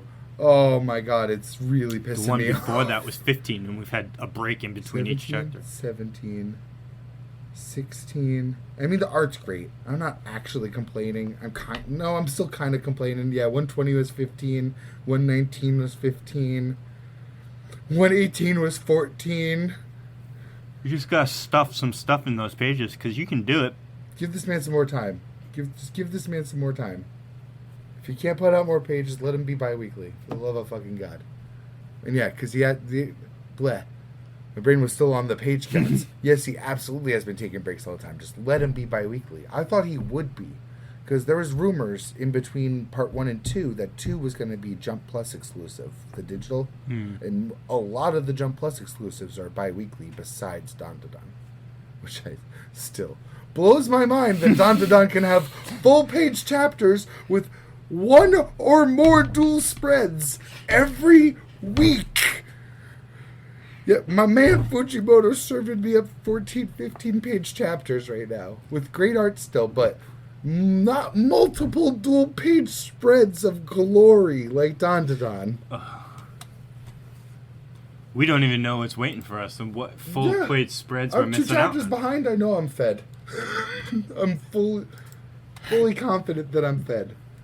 Speaking of being fed, I cannot... Well, this upcoming is going to be... I cannot wait until the summer anime season. How about, can you wait for next week when Hell's Paradise starts? To his face? Mm-hmm. I should be hyped at what he's saying, but that picture's on our TV right now. Yeah, I commented on that. Sonichu 2 Electric Boogaloo. Is it? They're not ready. What's... Do you not remember that scene? No. Is that Yuta? No, that's Gojo, baby. Oh, yes. I remember now. Mm-hmm. Yes. That's one of my favorite scenes in general, to be honest. I remember. That stuck with me. I stand by that. I wonder if Geto ever looked back and said, man, I should have said yes to him. To Gojo in that moment. Oh, right, because Geto tells him no, and they just walk away, right? Yeah, and then for Geto has like a personality breakdown for the next 2 weeks after, being like, man, I hate people. I hate people that aren't so he... In his brain, he must have thought back and been, shit, I should have killed all those people. Yeah.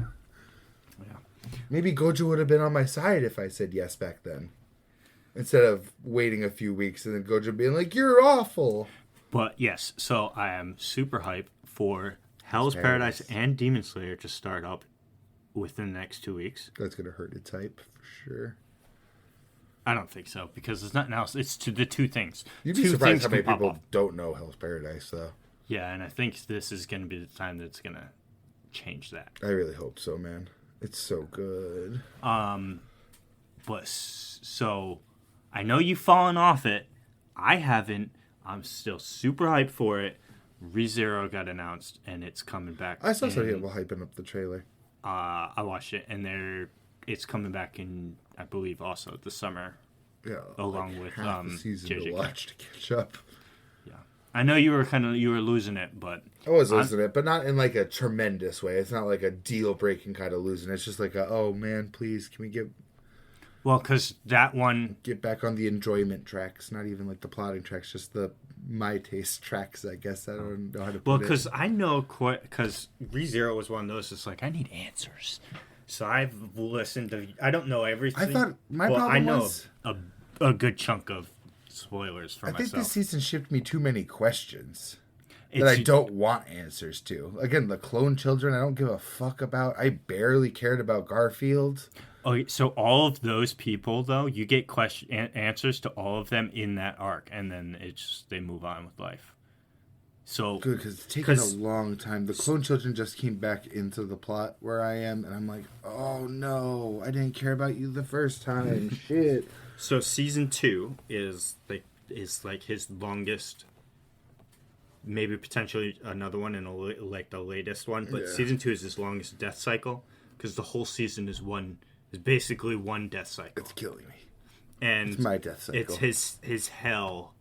Some of his deaths in there. Yeah, I've already seen a bunch too. Oh, and so that's Sufferu, but then they're saying that this next season is like Happy Roo. Yeah, well, not as Happy Roo, but it's the arc that he gets through with the fewest deaths type thing. And Yeah, I'm not even sure if it's the repetition or if I just don't like the material they're repeating, though.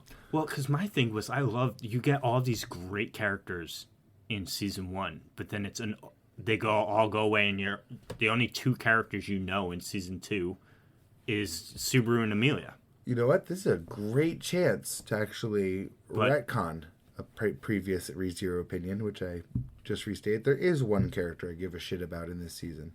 I think Otto is a really cute character. The merchant boy. Yeah. Yes, and he plays a pivotal role in this too.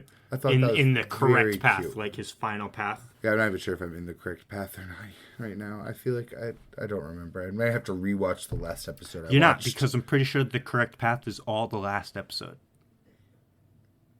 I don't know where I am then. Otto he dies a lot. Good. Oh, he does. Otto does a lot of good things. That in each thing he's always doing something good, and it's like now it's like because Otto's I'm on whatever loop. Subaru finally was like, "You are my friend. You are a reliable man," and Garfield's already settled. So I don't know. It's been a while since I watched it, so I could. It's also been a while since I even watched it. I feel like it's final loop shit. If he has to repeat some of this fucking development shit, I might actually blow my brains out. If he has to go through this shit with Garfield again, I will absolutely drop the shit out of it. Or read the light novels. I don't know. I don't want to see this Garfield. From what I understand, it's pretty faithful. Because he already solved some content, Garfield now. Completely had it solved on lock. Then you're probably on the last one. Because this last day, I don't know. It's been a while since I watched it, but there's too much going around for him to do it in one episode. You know what I mean? Now I'm scared, too, that I've spent so much time trying to watch this season that I'm not going to retain any of the important information I actually need later. Yeah. Let's get these fucking clone children in my brain. But, Reinhardt's coming back next season. Fucking old dude whose name I'm forgetting right now. Is Assassin Bitch the one that they only sort of teased this season, kinda? Oh, she dead. Back. Is she dead? She super... Garfield ganks the fuck out of her. Yeah. I'm not on the last loop, then. Yeah, he fights her. I didn't see that happen. Oh, it's... Good. Epic. Good, because I would have been... I cannot describe to you how angry I would have been if they brought me to what's happening at the mansion so many times and don't show me it getting resolved. I would have been furious. No, yeah, Garfield's... Because I also didn't give a shit about that, but if you're going to spend so much time setting this shit up... Garfield's strong, dude. When he goes in, because she's strong, too.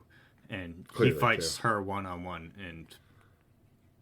Well, I think his sister, the maid, the one that's there too. Yeah, I think he helps a little. She helps a little bit. I was saying the actual character I didn't give a fuck about in the mansion, because obviously everyone else in the mansion I kind of give a fuck about. Yeah, well, I mean the only other person in the mansion I give a fuck about is the sleeping Rem.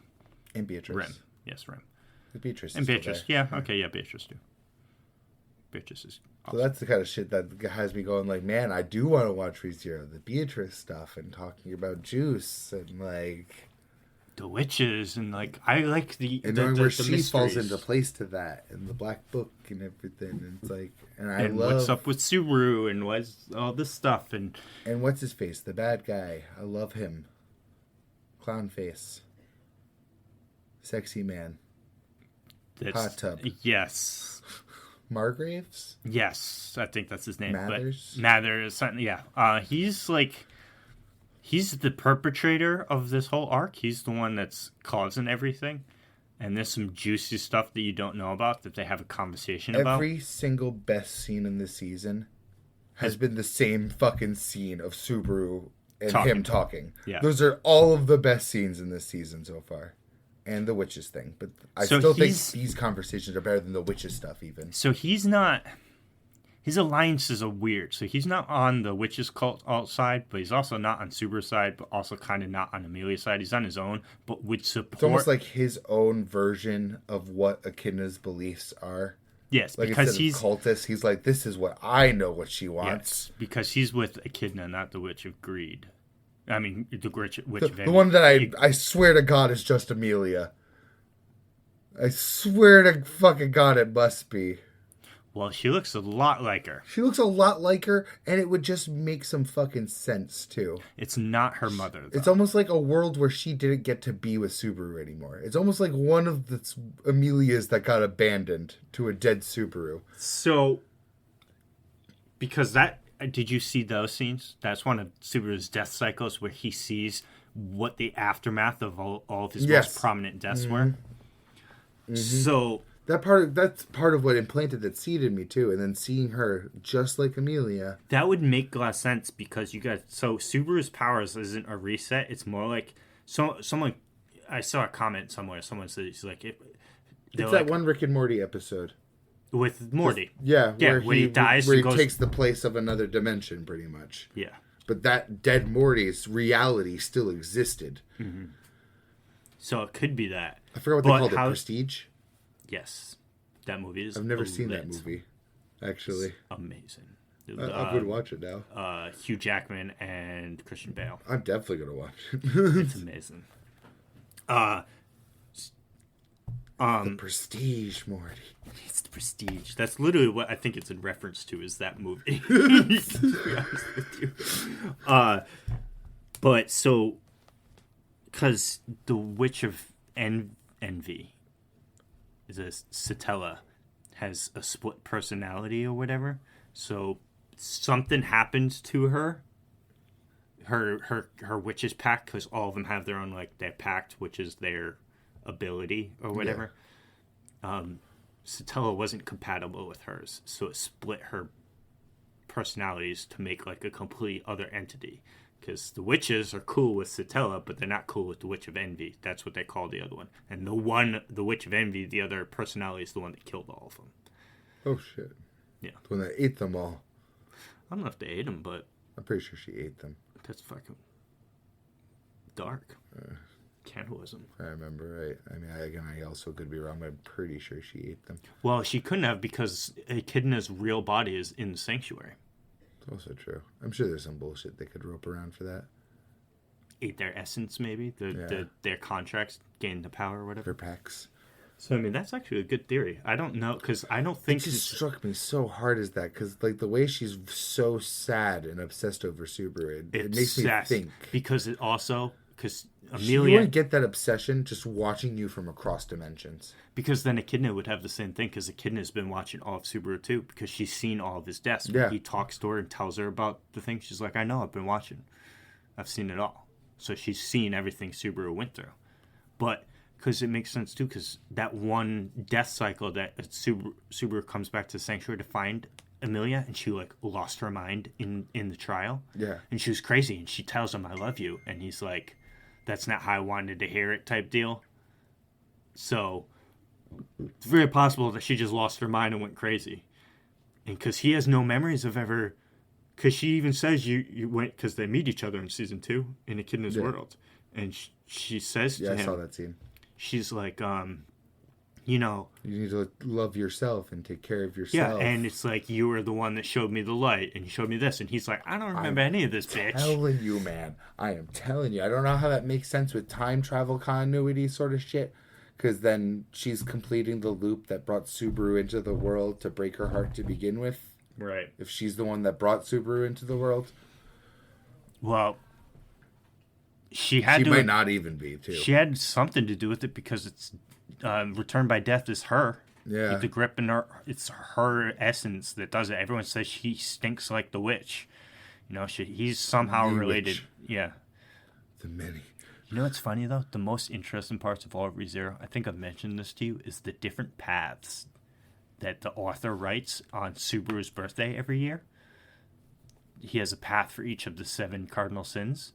Oh, shit. So one of them, sloth, is the happiest one. So when Rem in season 1 confesses to Subaru, the sloth passes. Him and her run away together, and they have 2 kids together, and they get married, and they have a whole life. That's the longest one. There's a few volumes on that. One of them. That's the one people want the most.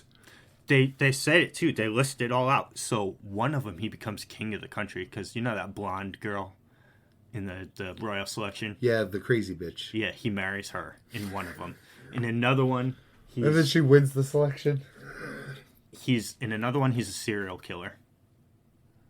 In one of them, he just becomes the loathsome dung eater.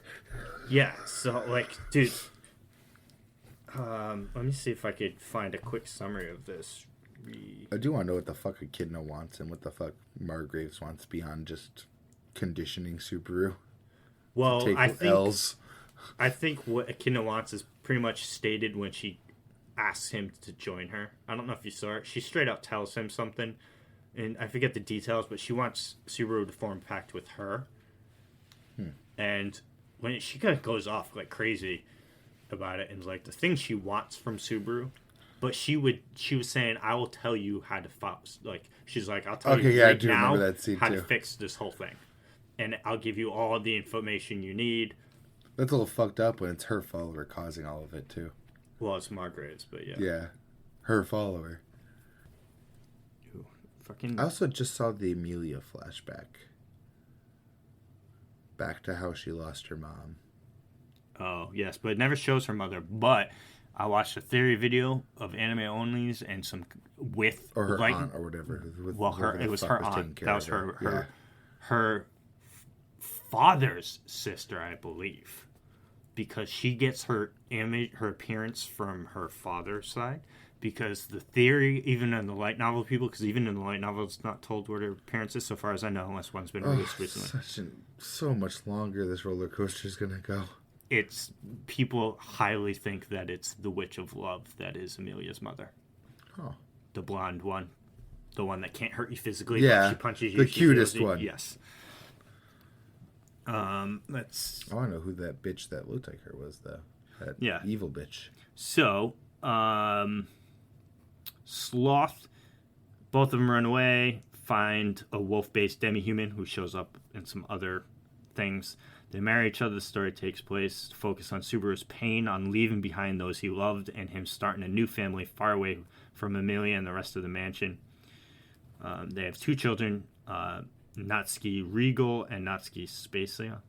I'm sure by the end of it, he's gonna have a heartbreaking realization. Well, at the end, it just says, "Well, honestly, Sloth is one of the best ifs I've ever read."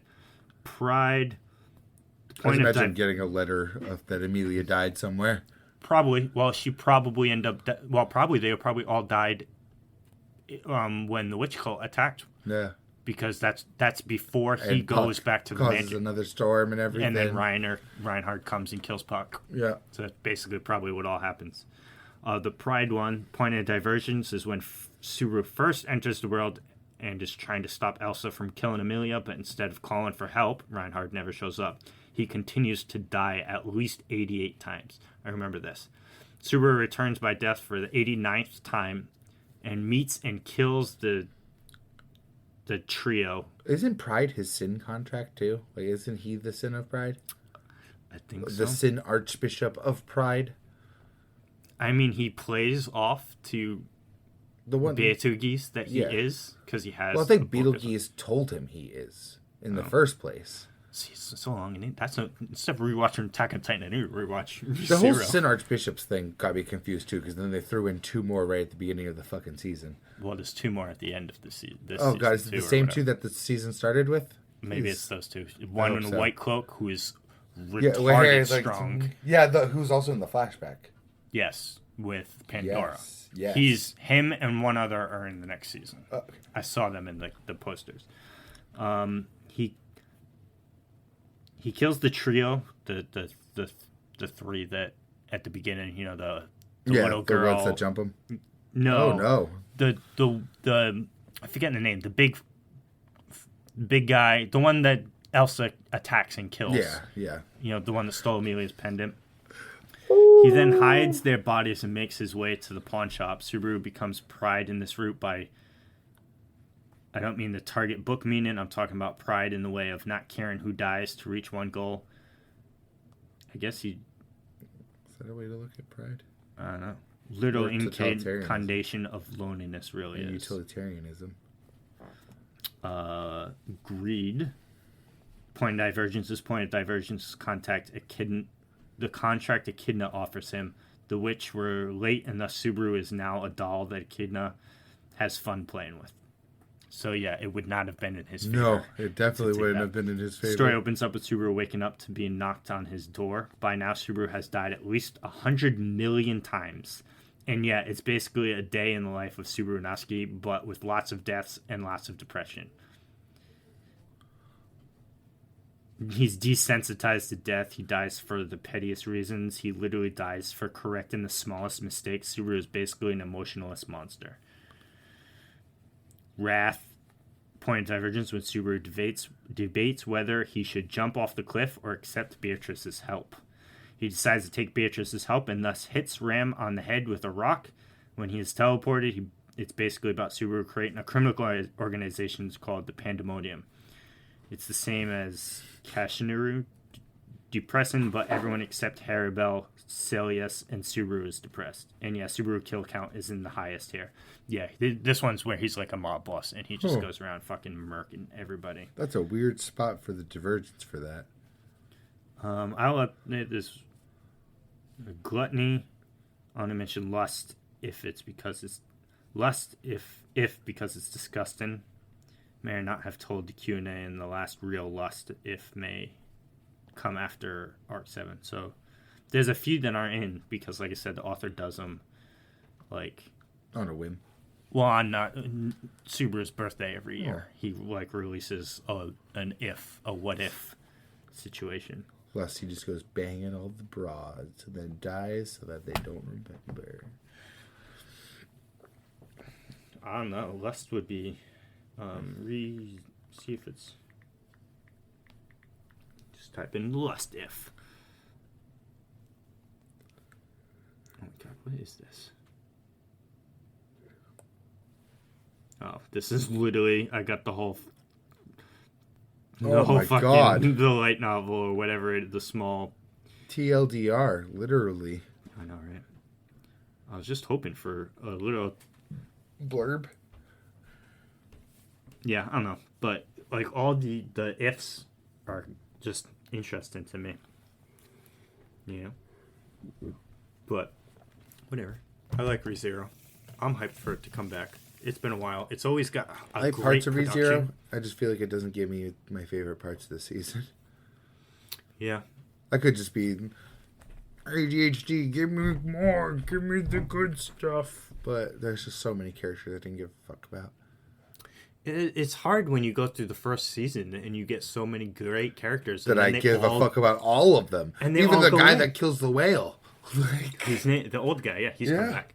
I forget his name. Even all of the Royal Selection candidates. I gave some varying degrees of fuck. Maybe except the merchant girl.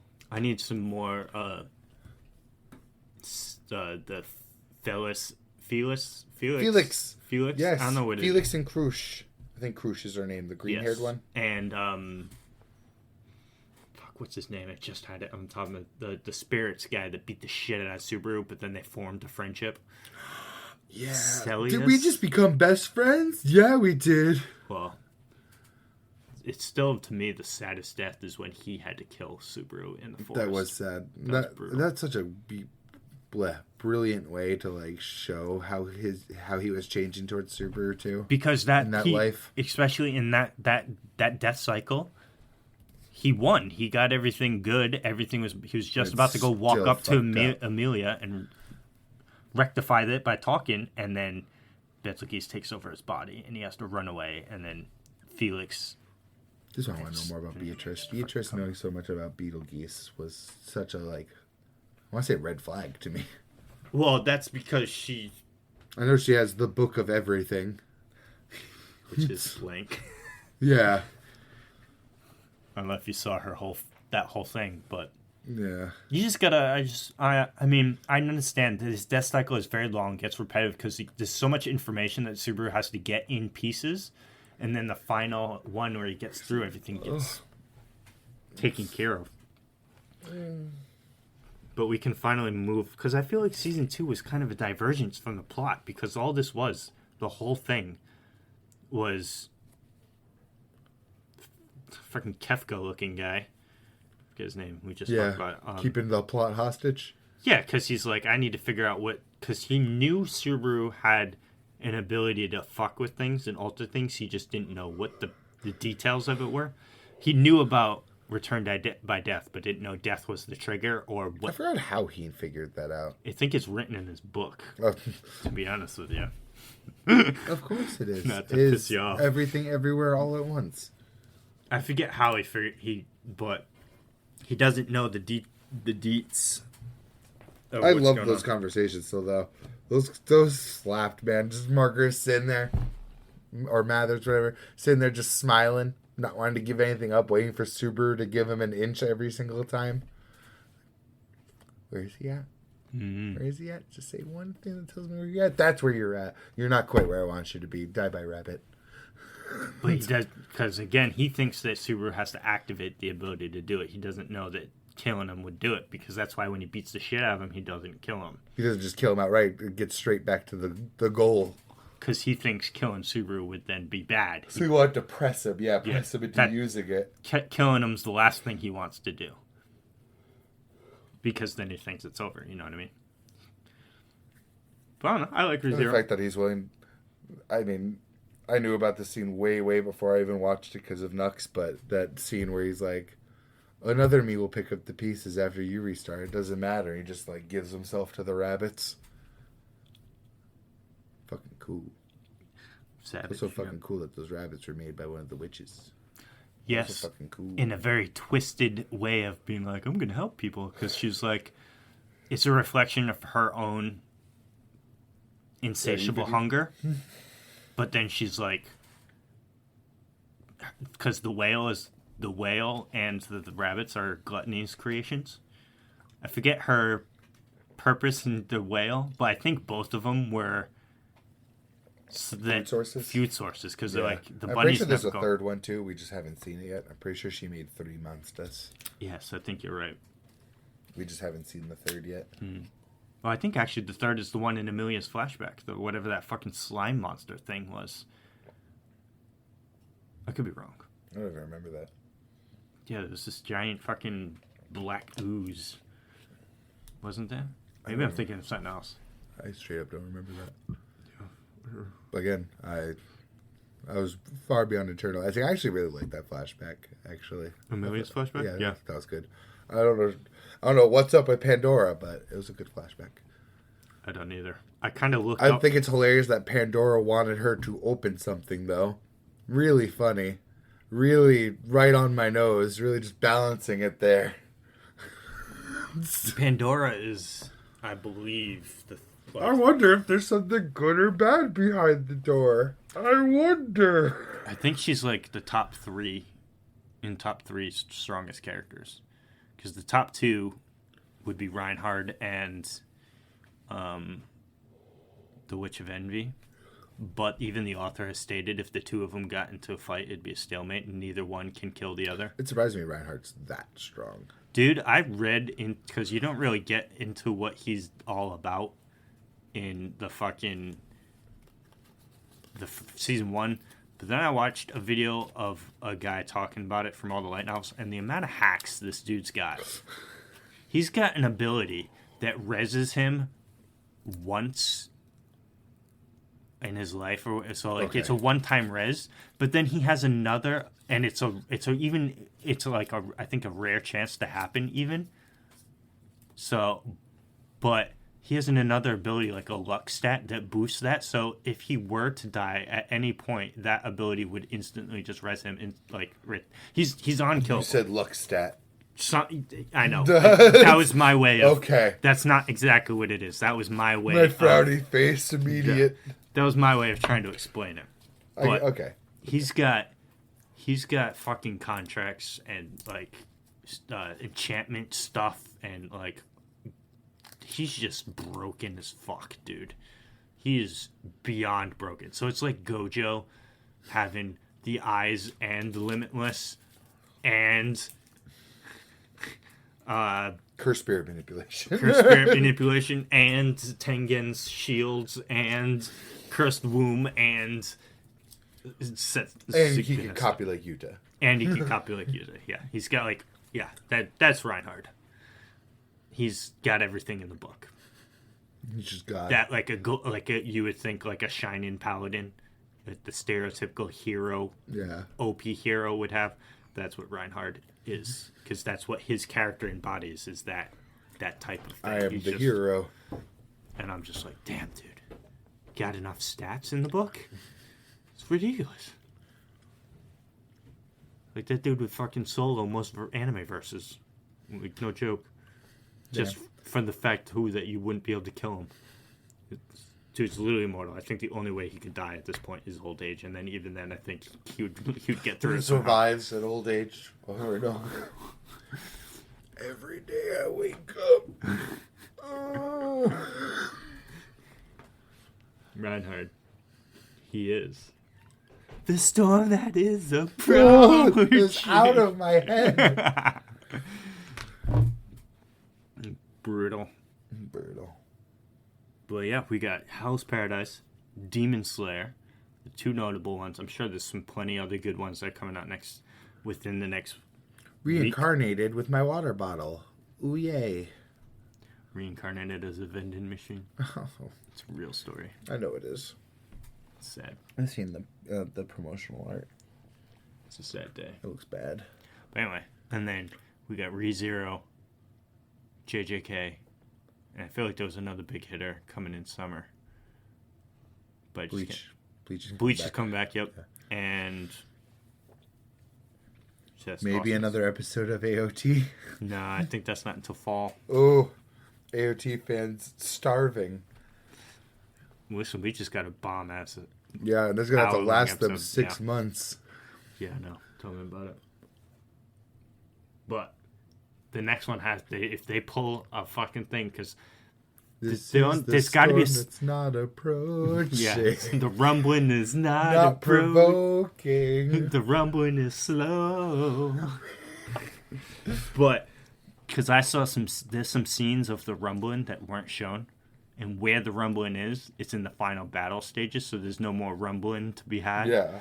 But this rumbling's over. But people are saying that the next episode has to, because it's like some of the more iconic rumbling scenes weren't shown, but they're the most graphic to show you just the death count of what Eren is going through, because everybody's running away from it, and it shows one of the notable scenes is the rumblings coming at him and everyone's jumping off a cliff, like hordes and hordes, like millions of people are stuck in this corner. And then one of them, they're raising a baby and they're passing the baby up, and all the Titans are just marching towards it to really just emphasize that Eren's killing billions of people with the rumbling.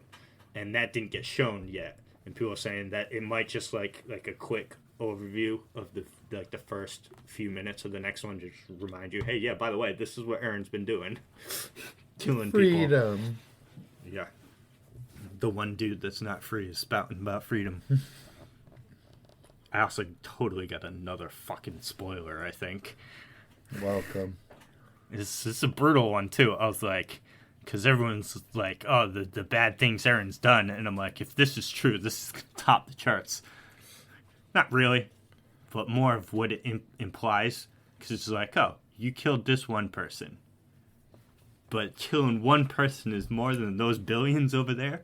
Technically not. But what killing this person implies is like, bruh, you okay up there?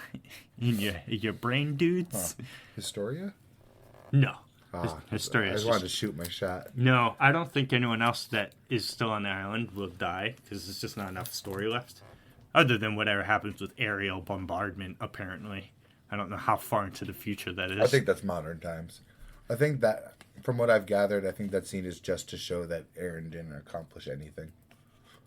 Which is why people hate it so much. What did they hate, though? What Eren did, or the aerial bombardment? Both. No, they hate what Eren did, and that it also didn't even accomplish what he wanted. Well, when you think about it, too, nothing would. Even if anything, it's a realistic look at Lelouch's ending in Code Geass, as much as I like Lelouch's ending more. I was just going to bring that up, yeah. Because you got to think, what's fear going to... Fear is how long does it take to forget people are united? How many generations till they forget those bonds and it goes back to being infighting? It makes logical sense. People just don't like it's human nature. Sense. Well, even still, that's fucking... because it's like you look at Attack on... So I can't blame Eren, because honestly, I don't think I mentioned this to you, but I might have. There's a Marley general that... So Eren's coming up on the last base. There's an aerial base. Once he takes this out, all of the world's military is done. This base is the last hope. They don't accomplish anything. Yeah, I figured. All the airships, they send them all out, and they're going to go drop bombs on the rumbling. It doesn't work out very well. The general is talking. He's making a speech over the intercoms. There's a bunch of Marleyan refugees. Conveniently, all of the main characters' parents. So Reiner's parents are there. Gabi's parents are there. Annie's dad is there. You know what I mean? The people that matter. Look at this all finished up all together. Yes. So the Marley general is over the thing talking to all the people. The airships are taking off. They haven't been destroyed yet. And he's speaking, saying that we're the last bastion to stop this rumbling. And he straight out admits it. He's like, listen, I'm going to paraphrase here, but he's like, listen, we dumped all of our hatred, all of our problems, and all of our prejudice on that island. Everything that went wrong, we blamed the island for. And now, and now all of that hate, prejudice, and slavery is coming back, and this is the monster we created, Eren Yeager. That's what this has wrought. So he said to himself that if we survive, he promises that he would never allow it to happen again, type deal. You know what I mean? Him personally, he would never take part under my watch. He would never take part in that system behavior again. And finally, a Marley person being like, because you got listen, man. You can blame the Eldians of 100 years ago, you know, because they ruled with the Iron Fist of all of the Titans and stuff like that. Yeah, cool, whatever. But then the King Fritz dude left, went to the island, made all the walls. This was all 100 years ago. And wiped off from your life. Every Eldian that he took with him, there to that island, he wiped all of their memories of the outside world. And he's like, just give us some time of peace, and then whatever you do. But then everything Marley does afterwards to the people of that island, after all of those people are died, so all of their descendants is evil.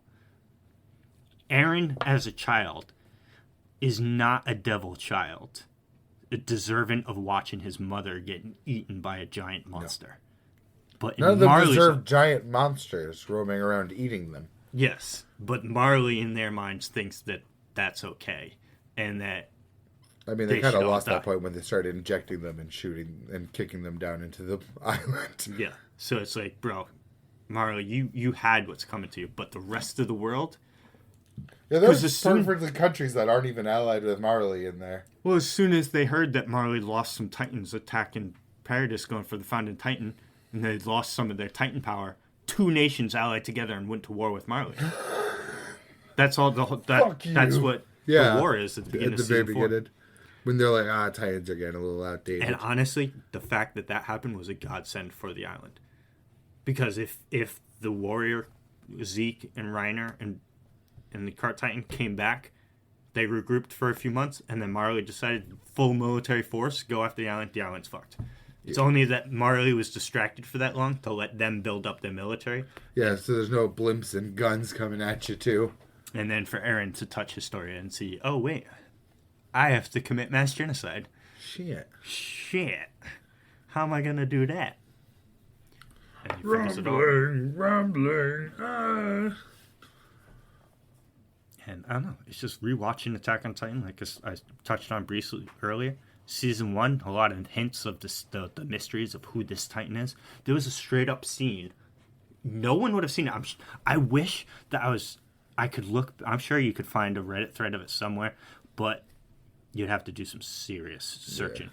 But of the current, what the people were talking about in the current chapter release, because I don't know if it's the same in the anime as in the manga, it's the same scene, of when it was in season 2, when Zeke first starts showing up in the Beast Titan form, and they're in that tower, and all the Titans are attacking it. When you find out Ymir's also out of nowhere a Titan shifter. Yeah, right before she transforms into a Titan, the tower is starting to fall. You can see, so it's front and center Historia. Reiner's right here. Connie yeah. is right here. And then Berto's right here. And he's going like this. He's about to bite his hand to turn into the Colossal Titan. Shit. Straight up, even in the anime. Which would have murked everyone there. It would have killed everybody, yeah. Well, because he can do a controlled burst too, but all the people, Reiner would have been fine. In like a 5-foot radius of him. I would have even questioned if Reiner would be fine. He'd live. No, because Reiner's Titan abilities are kind of like to survivability wise. But Reiner if he wasn't looking at Bertold shifting, he would have lived through it. He'd been a world of pain though. Yeah, he would have lived in his motherfucker like 2 miles out from the explosion. Oh. His Titan powers would have healed him back up, but yeah. But yeah, so I was like, what? And then there's subtle hints too. Like the female Titan, I knew it was Annie before the reveal of Annie. Her hair's Annie's hair. But I didn't know it as soon as I should have known it. You know what I mean? I didn't think of it the first time you see her, but then you look, her nose, it's literally the exact same thing. You know what I mean? Hair. It's verbatim, it's the same person. I didn't know it right away either, just to be honest. No. I did figure it out before they tell us, though. Yeah, same. But I didn't know. There's only so many female characters. It's not Sasha. I don't actually remember if I knew about Reiner and Bertold or not. But I did. That was straight up spoiled for me. I love how it was handled. Because even if you're watching it in the anime, someone else is talking in the forefront. Yeah. And you have to read, I watch subs, so the subtitles will be like, yo, he straps just like, in the background, it's like, hey, Aaron, I'm the Armor Titan, he's the Colossal Titan. And it's on the top of the screen, because someone else is talking. It's so you get that at the bottom of the screen. And it's like, because when was it Mikasa's reaction because she sees something going down. Everyone, they already knew it was the two of them. They were trying to trap them. They were trying to get them to go with them somewhere. So that's why Aaron tries to play it off, being like, "What are you talking about, man?" I was wondering why they were like so nonchalant about it too. That's why, because Mikasa's right there, and you can see her face as soon as he says it. She heard them say it, and she was just waiting. And that's why she was so quick to take them both down. It was so good too, because they figured it out before they arrived at the tower to help him out. And then it was a surprise to them to find out Ymir was a Titan. They're like, what the fuck? But in the anime, Hanji and Levi react to hearing Ymir's name for the first time. They just didn't know the character because Ymir is the Founding Titan's name. So, because Ymir's backstory is she was part of a Ymir cult as a child, and they put her up as the new Ymir. Because we're gonna eat you in the OVA, which I have not seen, the one where Levi goes crazy on that thing. Yeah. There's a Titan that talks briefly, and he says Ymir's name to Hanji when she was young. So that's why, and Levi heard it too. So that's why they make a reaction, but you would only know that there's something up with that if you saw. I only know that because I saw it in a video. Someone mentioned it. But just all the little things of Attack on Titan, the little drops here that you see here, and then when the twists too that come out, and like, I don't know, it's just such good writing, and good writing in the sense that you can tell everything was planned ahead. You know what I mean? Tight narrative. You can tell there was nothing pulled. I feel like the only thing that might have been pulled out, because Ymir Titan kind of came to me. Still, it just comes out of nowhere to me. That she was a Titan. It just doesn't.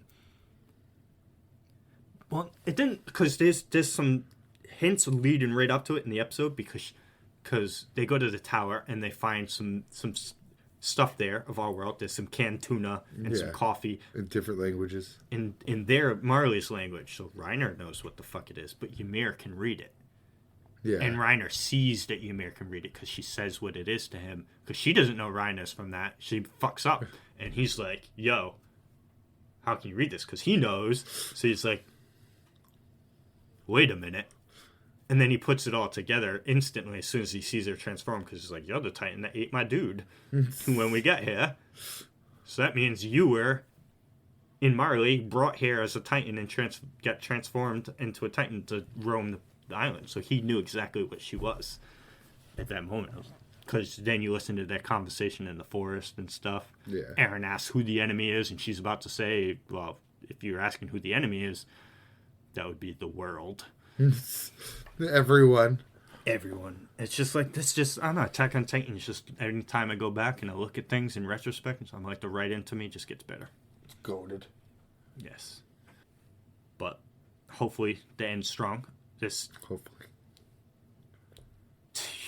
Well, 3 spoilers I know, which is kind of a lot. I think everyone's for one still holding their breath, seeing if they do the last chapter as planned or not. Probably will be.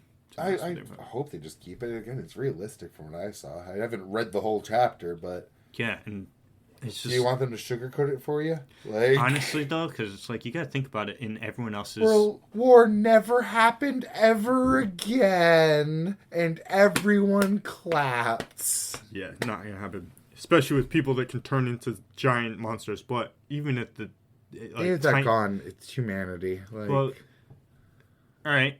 Really, all you gotta do is get rid of the people that you were taking the spinal fluid from to turn them in. Because if they don't have that fluid to then turn into a Titan, they'll never turn into a Titan.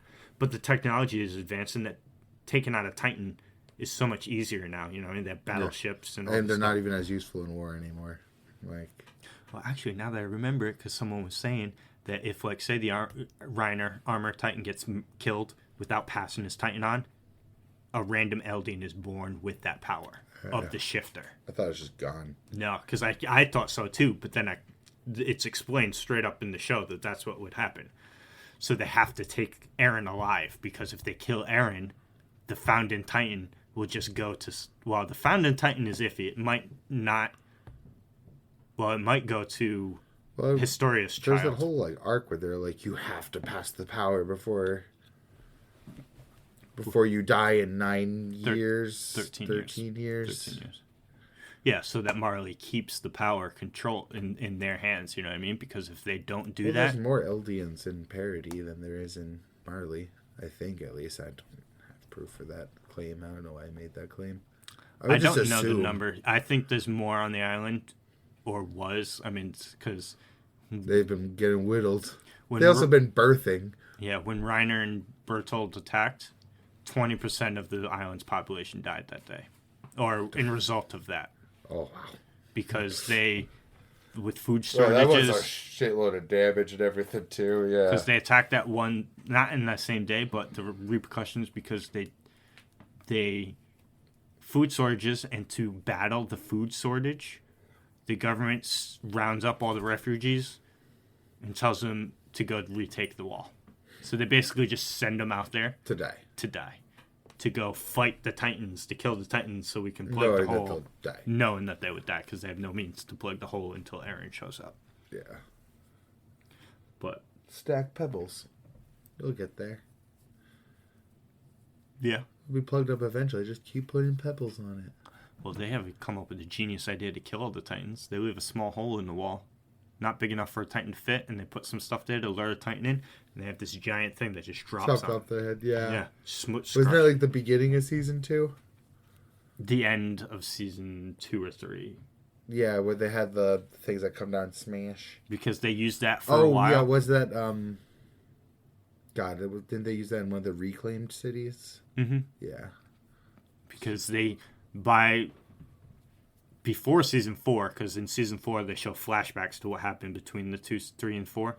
When Yelena comes and talks to him, they mention, she's like, "Oh, you killed all of the Titans on the island. There are no Titans left on the island. 0 Titans. 0. The only one is... All of them are in the walls." Yes. All the ones in the walls, Ahriman and Eren. That's it. So the only Titans. Still a lot of fucking Titans. Yeah. Someone did the math, because it's never specified how many Titans are in the rumbling. I wondered, because when I see the rumbling and I see the walls, there's a disconnect in my brain. Because, like, when I first saw a Titan face through the wall, it looked like to me only one Titan thick one layer around, but then you see how many are in the rumbling, and that's not one layer thick, one around. So the walls are much bigger than it looks. Yeah, I figured with how many Titans there are in the rumbling. So someone did the math because I think they talked to you how many. He used circumference and stuff because they say how many miles are between one of the two walls and how big the circle would have to be. And so all of the Titans in there are shorter than the Colossal Titan because he's about a head taller because, he stands above the wall. But with all the math the guy came up with in the video, it was somewhere like 1.3 million Titans. Oh, my God. Still a lot. That's an insane amount. Yeah. Way higher than I would have guessed off of my mathematics there. Because, again, I was sure I'm wrong. They're probably 2 or 3 deep.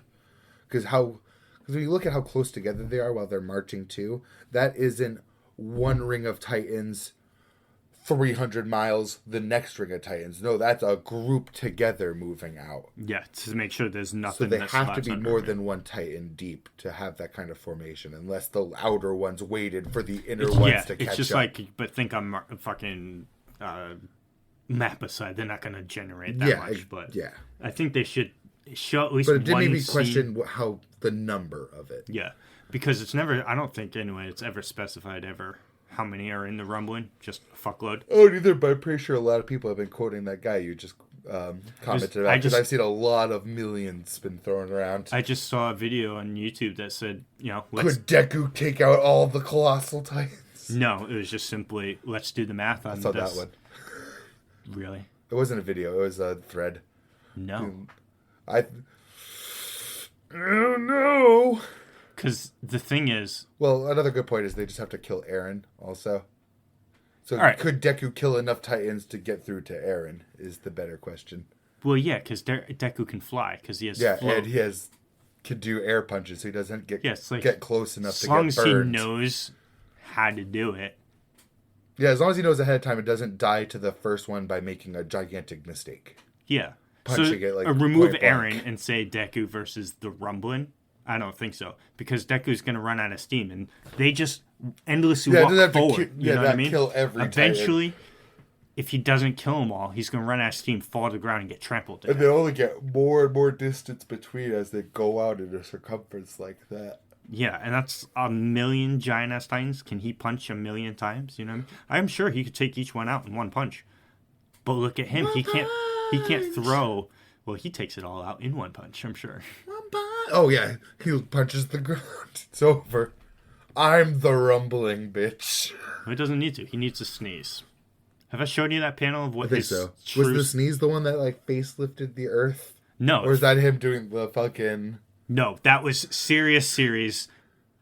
Table flip, I think it was? Yeah. Yes. That is what I saw. No, he sneezed and blew half of Jupiter in half.